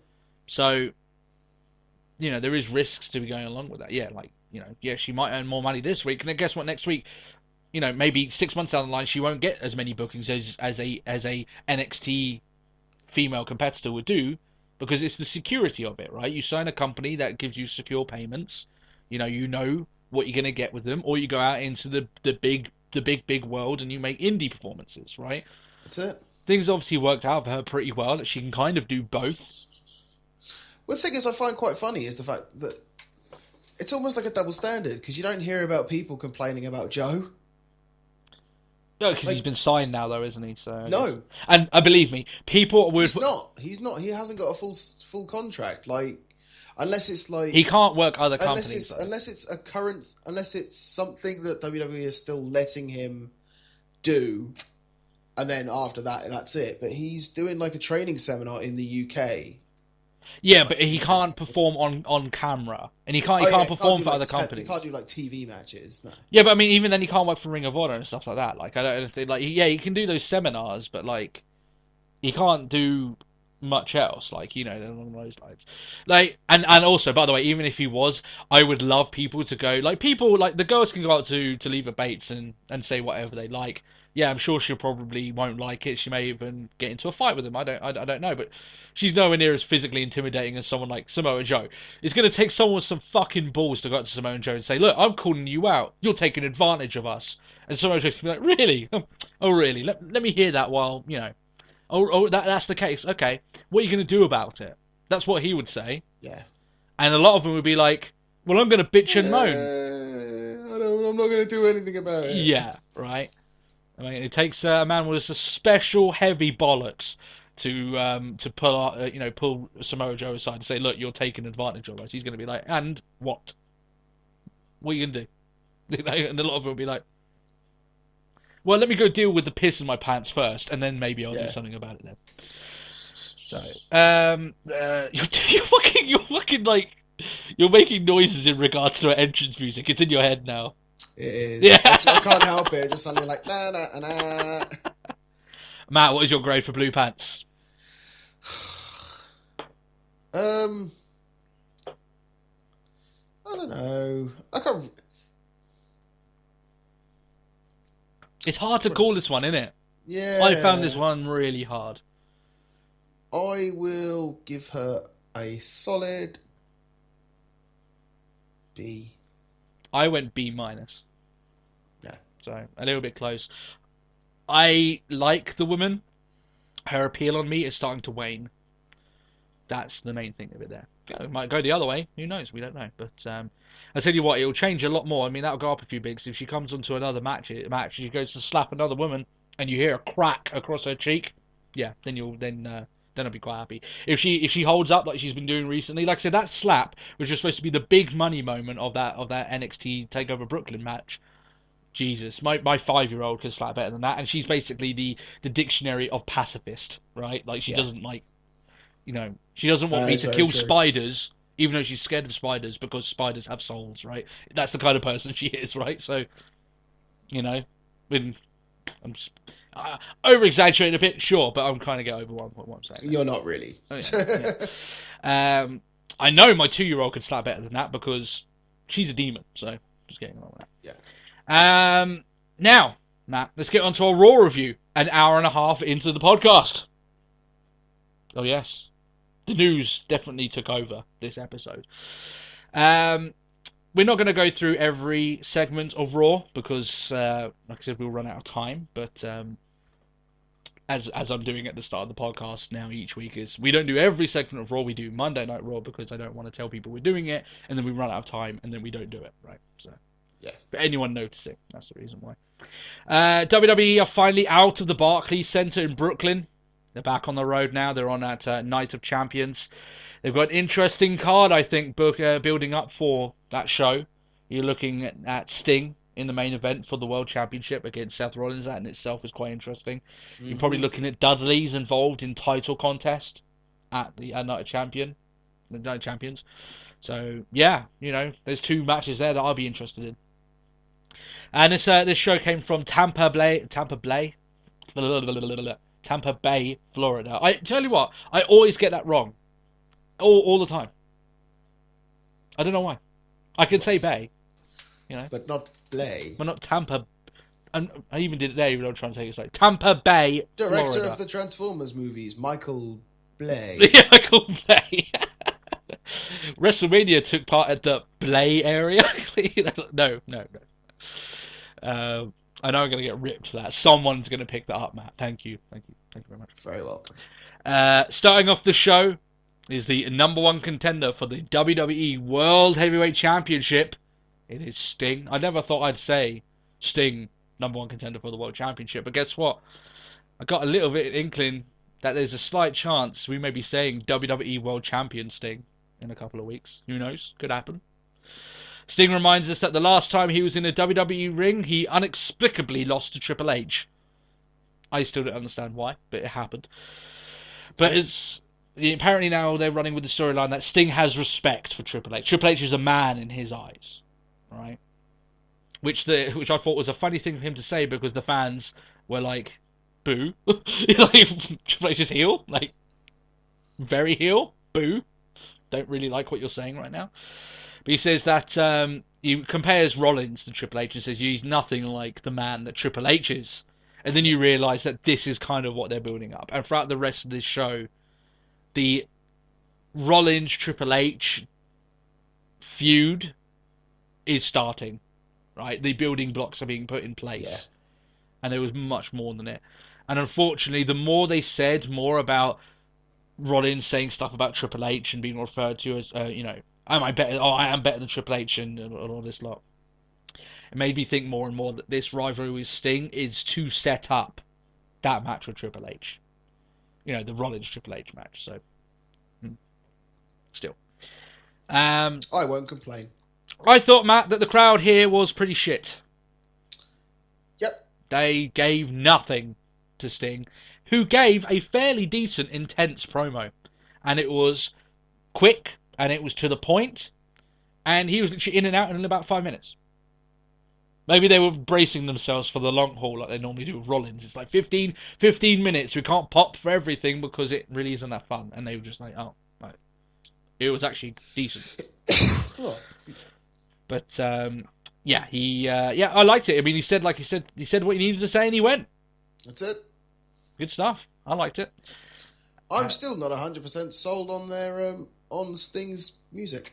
Entrance music, yeah. They should just go back to the Crow, right? They've got the rights to the fucking music. I have no idea why they didn't use it. Yeah, like his original music from WCW, they can use it. They've bought the rights, but no.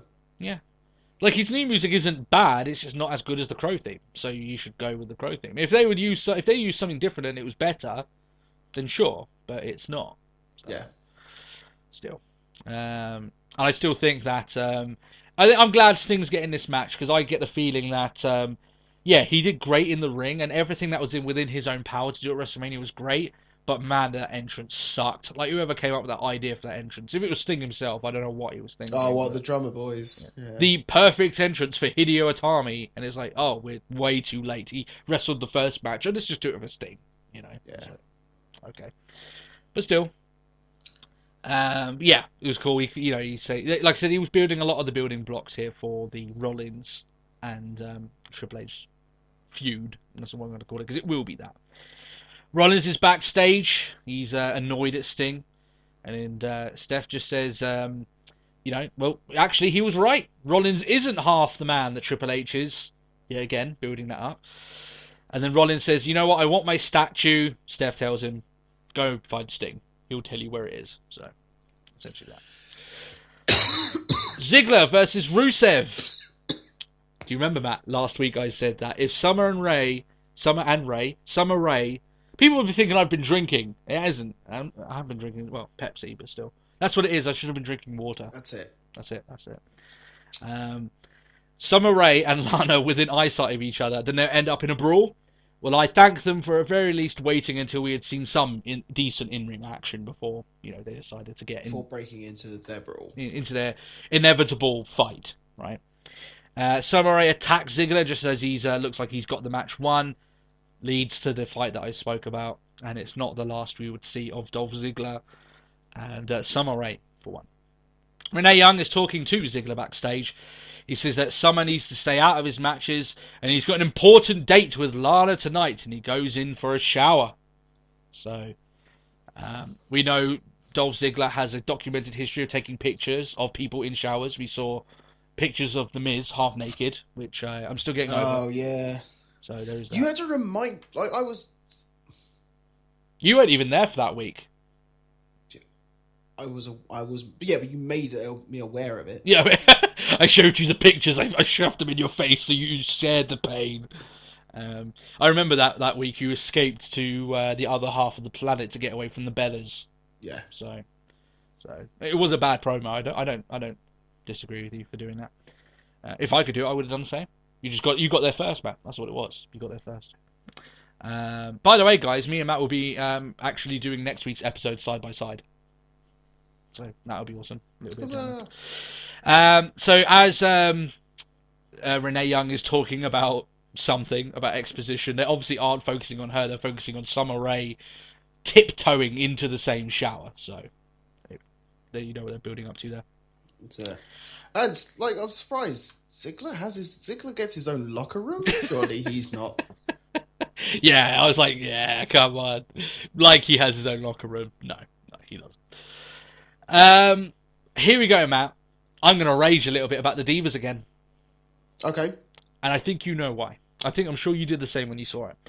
Becky Lynch versus Alicia Fox. This is the Divas Beat the Clock challenge to identify who will be Nikki's challenger for a championship at Night of Champions. Yeah.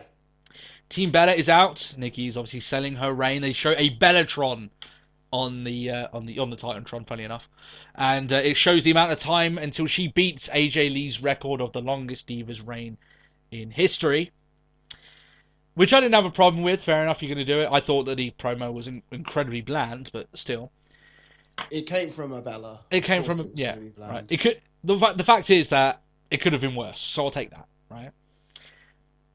Here we go. But I don't actually have an issue with the Bellas this week.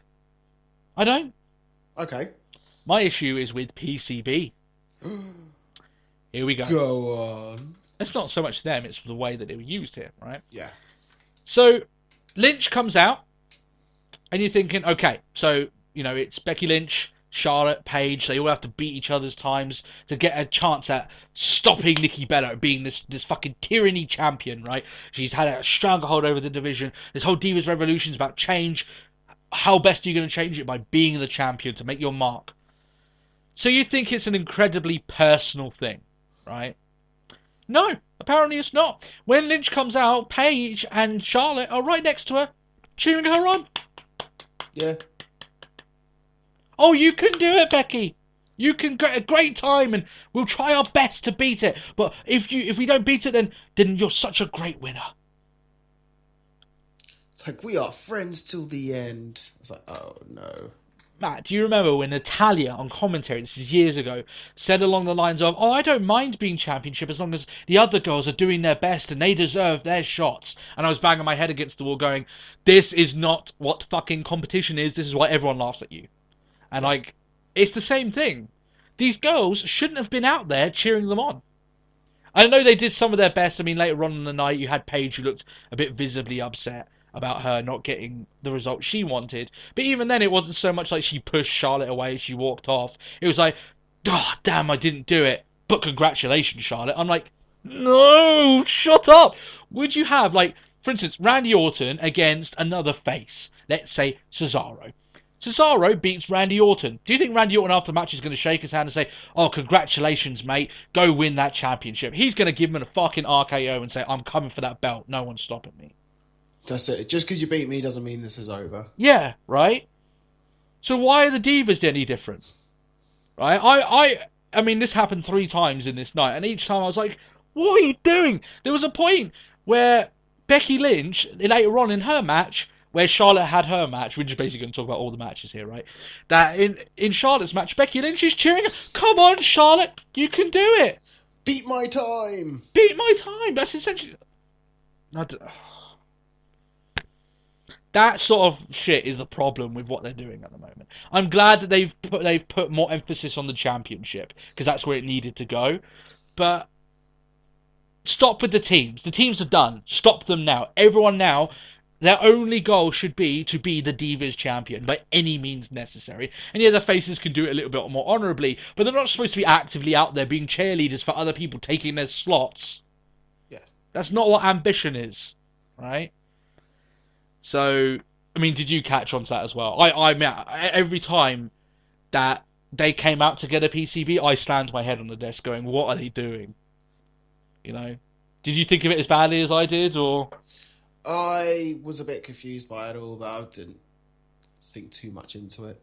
I was just sort of like, but they were like, she's too happy. Yeah. Like, when suddenly it's just like, I don't have a chance to be the Divas champion, but it's okay. It's like, why? How are you happy with that? Yeah. Now, going through all these matches, like I said, I'm not going in order here, but it's just best to explain it all now, because we've basically given the spoilers. That Becky gets decent enough time, around about 3 minutes. Charlotte randomly gets the natural selection which is what she's calling it. I thought it was brilliant calling it bow down to the Queen, but she changed it. But she gets a win within like 1 minute and 30, so I'm like, oh great, we're back to these sort of things. And then the last match is Paige against Sasha Banks, and instantly I'm hoping, don't do the thing where you almost beat her in the time. Don't do this to Sasha Banks. You don't do that shit to the boss, right? No, if anything, I think they did one thing that I find more insulting. Go on. Where it's just like, oh, like rather than just finish the damn match, no, we're not going to do that. Like, that's it. You didn't make the time. Done. Yeah, I mean, the way that I wouldn't have done it that way, but the way they think of it then is that there's no point in continuing the match because the fans aren't going to be emotionally involved. But yeah, like I say, it's they need to bring some legitimacy to this division, right?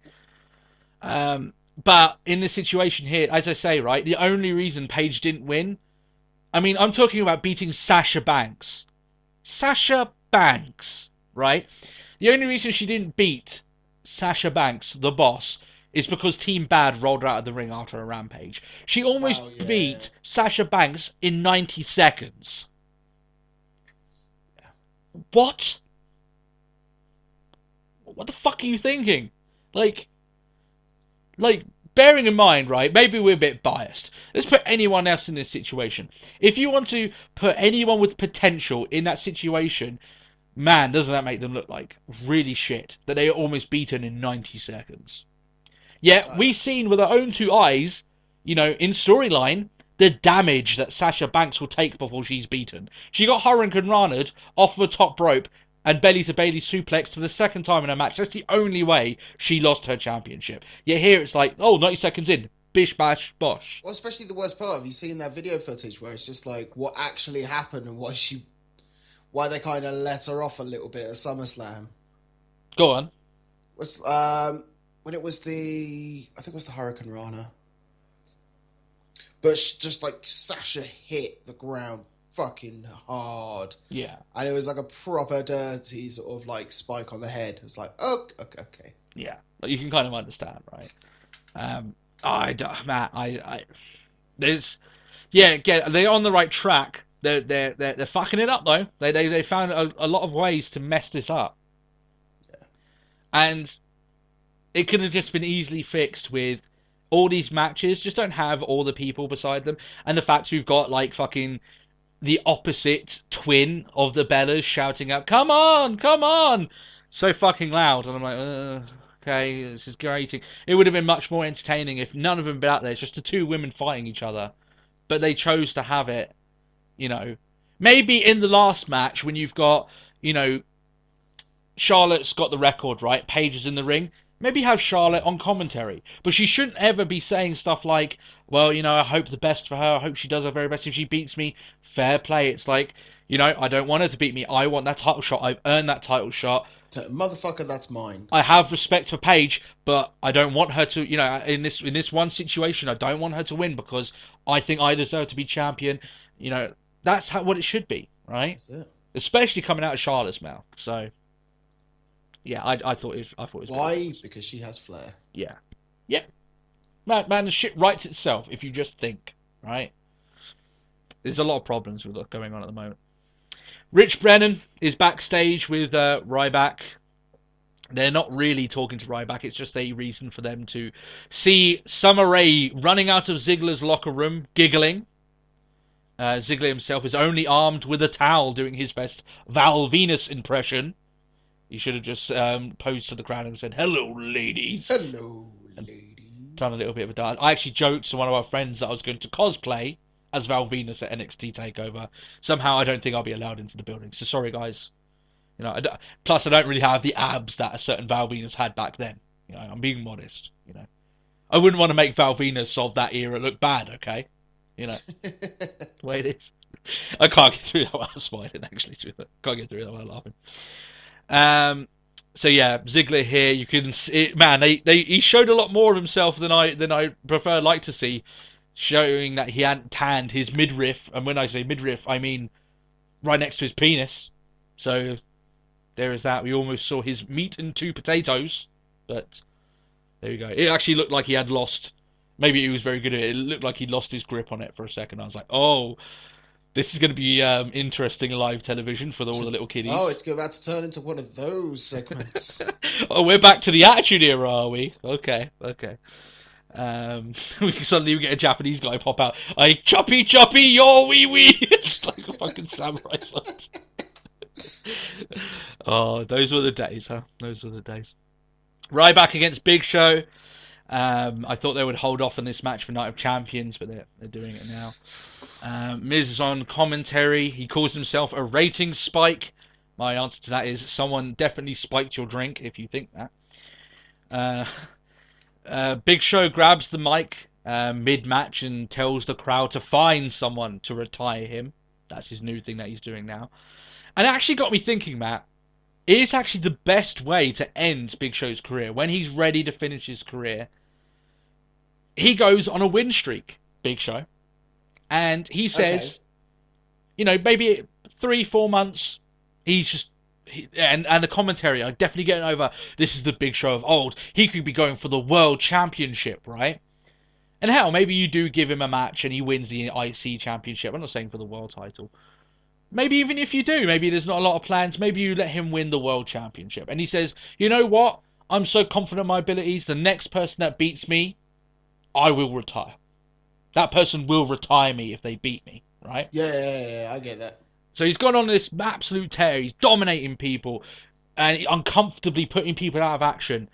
Then your next big star from NXT, maybe you've already brought him up. Maybe he starts getting a lot of victories back to back. Maybe you start people, maybe you plant a few seeds that this is the people that the fans are choosing to stop Big Show on his run and finally get him out of WWE, finally retire this man. And he does. He beats him, retires him. It would be a great thing. He can come out. I'm the man that retired the Big Show. Yeah. I think that's a great way to end his career. Whether or not they're going for that or not. I just think that's it's a good tool that you could use, and it give Big Show quite a fun end to his career because he's constantly getting wins. So, and it puts over someone in the end. To me, I think that's the perfect way to go about it. So, I thought this was actually a much more decent match than I had expected it to be. Ryback has tuned up his game a lot. He's doing a lot of very unique stuff a guy his size shouldn't be doing. And I appreciate that. We're talking about dives off the top rope. He's trying to innovate his moveset. I appreciate it. It's entertaining. Miz distracts Big Show, then Ryback manages to hit the shell shock. He retains his championship because this was for the belt. Here's my issue, Matt. With Ryback's reign so far as the champion, you look at the way John Cena was doing it each week. He was beating people in fantastic matches week in, week out, right? And he's John Cena, so that gives him added credibility, right? Ryback's reign, the majority of his victories have either come from someone distracting, even though he's a face, right? Someone's done a distraction, The Miz. Yeah. Or he's pinned someone that someone else has attacked, i.e. The Miz has been knocked out and Ryback's pinned him, right? Yeah. So it's not really Ryback having like a great title run. All of his wins have seemed less than legitimate, right? They've always had... If he was a heel, you would expect it, sort of thing. It's like, but he's a face. So it's kind of a bit weird what they're going here. So it's a far cry from what John Cena was doing and how John Cena was used as a champion. Ryback has got nowhere near the same sort of, same set of care towards him in that sense. And we hoped he would, but... I mean, that's what I said about it. You put anyone else on that, with that championship, that's a mid-carder. The only reason they defended that US title is because it was around John Cena. Yeah. And by proxy, the belt's going to get defended as well. So it's just a shame. Charlotte versus Brie Bella. We talked about that. Renee Young backstage with the Dudley Boys. She reminds everyone that they haven't competed on Raw in over a decade. And Bubba says they plan on putting everyone through a table and winning the tag team championships for the 10th time. They already are the record holder, by the way, for world title tag team championship victories. So they want to make it the big 1-0. They plan on putting New Day through a table. I thought Bubba's great on the mic. We know that anyway from TNA. Yeah. He's one of the... Well, we just know that anyway. Yeah, he's never not been that, he's never been a person that's been bad, really. He's just got a lot better, right? And you know what? Talking of that and Sting earlier on, there's a difference, right? When you've got the likes of Seth Rollins just pandering to the crowd and, oh, this is what happened last week, and it's kind of nonchalant, and you've got John Cena, cutting jokes every now and then. When you've got like the older generation coming in, all their stuff is intense. It's right to the camera. They're looking directly into the camera. They're getting intense. They're getting angry. They're talking about their ambitions, their aspirations. It's something it instantly draws you in. So I enjoy that style of promo, right? So it's the way things are. Kevin Owens and Cesaro. Thought these guys had a good match. I mean, it suffered from the fact we'd already seen it. Just be honest. It's just a rematch from SummerSlam. Not as good as the match they had from SummerSlam. Kevin Owens gets the win. Cesaro sold a rib injury, and yeah, I'd love to be able to tell you more, but as Matt knows, that was pretty much it. That was the extent of it, yeah. As you say, you reckon Owens is going maybe into Ryback's territory soon. Apparently, it's been whisperings of. Yeah. I don't think the Owens Cesaro, maybe they'll get one more. I mean, technically, I was thinking maybe they won't have time to fit them on Night of Champions, but there's only 4 belts being defended, so. Not 5. Yeah. 5, sorry. So. Like, I was thinking, do they have time? Do they have a rubber match to do, or? I'm sure they can fit in another match here and there if it's not for the belt. It's just, it's not so much every match has to be a title match. It's that every No. I'm just thinking, do they have a rubber match or anything like that to go? No, I mean, left? Owens won both matches very legitimately, clean. Yeah. So that's it. Cesaro, by no means, has no right to challenge him again. So maybe Owens will do it because he says, I'll beat you for the 3rd time, put you out, and end your career. I'm sure he can come up with a promo for it. Kevin Owens, by the way, should be on the mic far more than he is at the moment. It's like he's been forgotten, and it's a massive shame, but we all knew that. Ziggler is backstage. Lana's upset. He's trying to explain why. Summer Rae was running out of the... Yeah, that's it. Turns out later on that they show an interview with Summer Rae that says that he exposed himself to her, Matt. He showed his salami and meatballs to Summer Rae, and she was her breath was taken away. She liked it. She seemed like she liked it. Of course, she's with Rusev, she says, so she couldn't really do anything. And he tried to seduce her. He did. Which, you know what? I'll give Ziggler the benefit of the doubt if he did. It's quite easy to think that, they have been dressing a lot alike, right? So maybe he thought maybe he did think it was Lana. Who knows? Like, I just got out of the shower and the water was still in my eyes, and, I saw the suit.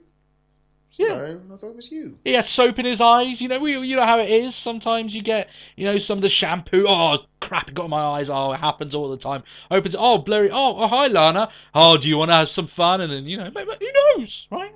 Who knows? But Lana just looks like she's upset. She doesn't say anything. She puts on the worst cry face. Yeah, there is that. The only thing I can think... I'm sniffling. Yeah, kind of sad. Maybe she can't cry Russian. Maybe that's what it is. I can't cry Russian. I can't cry Russian. That sounds like a name of a very sad song. I can't cry Russian, but still. The only thing I can think of, right, because they basically the bit with Lana here is that Renee Young brings up that footage, and I thought, wow, Renee Young, you're a bit of a bitch. It's like, here, watch this stuff. Proper shit stirrer, yeah. Watch this stuff that will obviously hurt you emotionally, and then I'll ask you how you feel about it. It's like, it. Whoa, someone's stirring the pot. Call me Jerry Young. Yeah. Renee Springer, which I think you prefer. Yeah, Jerry's rubbed off on her a little bit, Maybe she should have given a final thought after Lana had walked off in tears, so because she can't cry Russian. Braun Strowman versus Dean Ambrose, the first match we see Strowman involved in. Bray Wyatt cuts a promo before the match. He thanks Abigail for giving him his black sheep. Her greatest gift. Her greatest gift, that's it. And Strowman takes the mic. He says, "It's not the beginning, it's the end. The apocalypse. The White Walkers are coming." Oh, sorry, I'm getting confused again. Yeah. Wrong episodic television program. Yeah, got confused there. There was a part where towards the end of this match, Strowman takes the action outside, and they were outside for well over 10 seconds. They should have been easily counted out. But of course, this match needed to end by DQ, so it does when Reigns attacks Strowman. Then the guy single-handedly goes on to destroy both men. He only gets help in the form of a super kick from Harper. But yeah, it's pretty much like, okay, well, just annihilate you both. There you go, just do exactly what I did last week. Yeah, that's it. Which is fine. It's a big debut for him, sure, but it does make all the other men involved here look quite inferior. I will say that. Which is okay if they don't keep it up for too long. Like, if they do it next week and they just get annihilated again on their own, it's like, well, fuck it. Braun Strowman should be challenging Brock Lesnar. Like, if you can take care of these guys with any ease, like, you know. Just swats them away. Just, no. Yeah. It's fine. I don't mind it so much. I mean, they're trying to get over that this guy is a hulking, you know, gigantic, massive man, and he's just, you know. But I mean, you know, 6 months down the line, when this big debut's out of the way and he's, you know, on the road and he's in storylines, if he's being beaten very easily by people in one-on-one matches, it's going to come off like, what happened? Like, you know, like, he was dealing with two very established, very well-loved wrestlers very easily, right? Yeah. Me and Matt will bring that shit up because we remember. We will remember. But are you liking Strowman so far, though, Matt? Yeah, I'm liking Strowman. Yeah, I think he's doing his job well. Not. He looks the part. There is that. Yeah, that much is true. Well, it's kind of hard not to look the part when all you need to be is about 6.5, 6'6" and massive. Yeah, 280 pounds, 6'6". I think that would do it. Grow a beard. I think he's way past that, to be fair. Yeah, I mean they were calling him over 300 pounds, possibly. He's a big big guy, right? Far bigger than fucking. I mean, you say Luke Harper is a big guy. Strowman's bigger than Harper, so he's bigger than Rowan, right? So, as I said last week, I don't know what they're feeding them, but they get fed a lot down there at the Wyatt family ranch. At the Abigail ranch, yeah. There's a reason we haven't seen Sister Abigail, because she never gets out of the fucking kitchen. She's always cooking meals for these guys because they're fucking humongous, right? So that's the way it is. And hopefully that stays. That's the one thing I keep seeing, and I'm really hating. It's just like WWE are considering bringing in a female talent to beat Sister Abigail. I was like, no, they should never have it. They can show shadows. They can allude to her. They can even have someone voicing her in a promo. They can't have someone as a character of Sister Abigail. They just can't do it. When I mean a promo, I mean a vignette, by the way, not a promo. Yeah, I get what you're saying. So yeah, I'm looking forward to it. I think Strowman's good in ways being used now. WWE are definitely putting out all the stops to make this guy look more impressive than Bray Wyatt, which isn't too bad because Bray Wyatt is the string puller, right? Doesn't matter that the guys in the ring are more devastating than him. He's always going to be the front of that. He's the team. puppet. Yeah, he's the puppet master. That's it. Renee Young is with Rollins backstage. Asks him if he's managed to find out his statue. Just says he'll call out Sting later on. Just a mini transitional promo. Asking, do you think this is funny? Yeah, that's it. The usual Rollins stuff, right? Just basically what it is. New Day versus the Dudley Boys. And the New Day come out, they bring out a table, and they say it's the last table in the building, and they're going to do everything they can to protect it from the table poachers. And I'd love now it has to happen. It's mandatory. Dudley Boys need to do a vignette where they're out with buzzsaws and they're looking for tables to kill. That's what they have to do. Right? Yeah, it has to be done. I expect that to be filmed ASAP. So it's the way it has to be. Primetime players are also on commentary, although I will say with all this going on, they look like the third wheel with all of this stuff going on. Oh yeah, definitely. They're barely involved in anything that's going on here. That's a good podcast I listened to recently. What, Primetime Players? Yeah. Who did them? Jericho. Ooh, okay, I'm going to listen to that, yeah. And then he did Bruce Dickinson, and then it was exceptional. Yes, of course. That's why I like his podcast sometimes, because you'll get a lot of people from music, and he has the same sort of musical tastes as as us, so. But I thought this match was good. Dudleys, of course, haven't missed a beat. In fact, I think they've gained a few since they were last around in WWE. And that's what I love about Devon as well. The fact that, man, he looks just as good as he ever did. Right? He doesn't look like he's aged. Right? He looks exactly the same. I mean, Bubba Ray looks better than what he did back then. So awesome. Dudley's hit the 3D. They get the victory. And by the way, Xavier Woods changed his hairstyle this week, making him look like a young James Brown. I've saw so many people compare it, saying how he looked like Michelle Obama. Actually, I think they might be onto something there, right? Because Michelle's kind of got a manly charm about her, hasn't she? So, who knows? Who knows? Maybe in her spare time, she goes around with a trumpet and says, "It's a new day." Yes, it is. That's it. Maybe that's it. Her gimmick is Xavier Woods. That's what's going on right now. Oh, yeah. Do is just throw around loads of hype. Yeah, right. So, someday you'll have that. That it'll be one of those things that now we've seen it, we'll be able to see it. Now we'll see Obama for his next thing. He'll be walking out with Michelle and I'll only be able to see Xavier Woods' face. I'll be like, what? So yeah, obviously they're building up to a Dudley's match. I'm thinking what they might do, they might have a Dudley's against New Day match at the Night of Champions. They won't have the PTP cash in their rematch until TLC, which actually no, I think that's way too far away. Yeah, no, maybe not then. I do think that part of the reason Dudley's are back is because that TLC event is coming around soon, and Dudley's and TLC go together like Matt and Tony at Let's Talk Wrestling Podcast, right? That's it. That's it. For the last segment of the night, Rollins is out. He said before last week he didn't have any problems with Sting, and all I could remember was all the times he called him a washed up painted freak for costing him the Survivor Series match. So clearly he's doing a Hulk Hogan and lying at us here. He says he wants Sting to take back what he said earlier about Triple H being better than him, and of course he wants his statue back. Because Sting is a magician and he can get away with £1,000 statues just being materialized. Yeah. John Cena comes out after Stephanie McMahon. All Stephanie McMahon says is, "Stop bringing up my husband. Sting's getting in your head." Cena says, "You're a great wrestler, but a phenomenal idiot." And says that the Authority only chose him because he was willing to stab his Shield brethren in the back.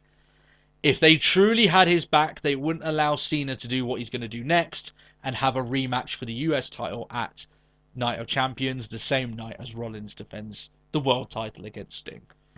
Yeah. And Stephanie goes, "Sure, do it. Okay." So, yeah, that's it. We've got a double.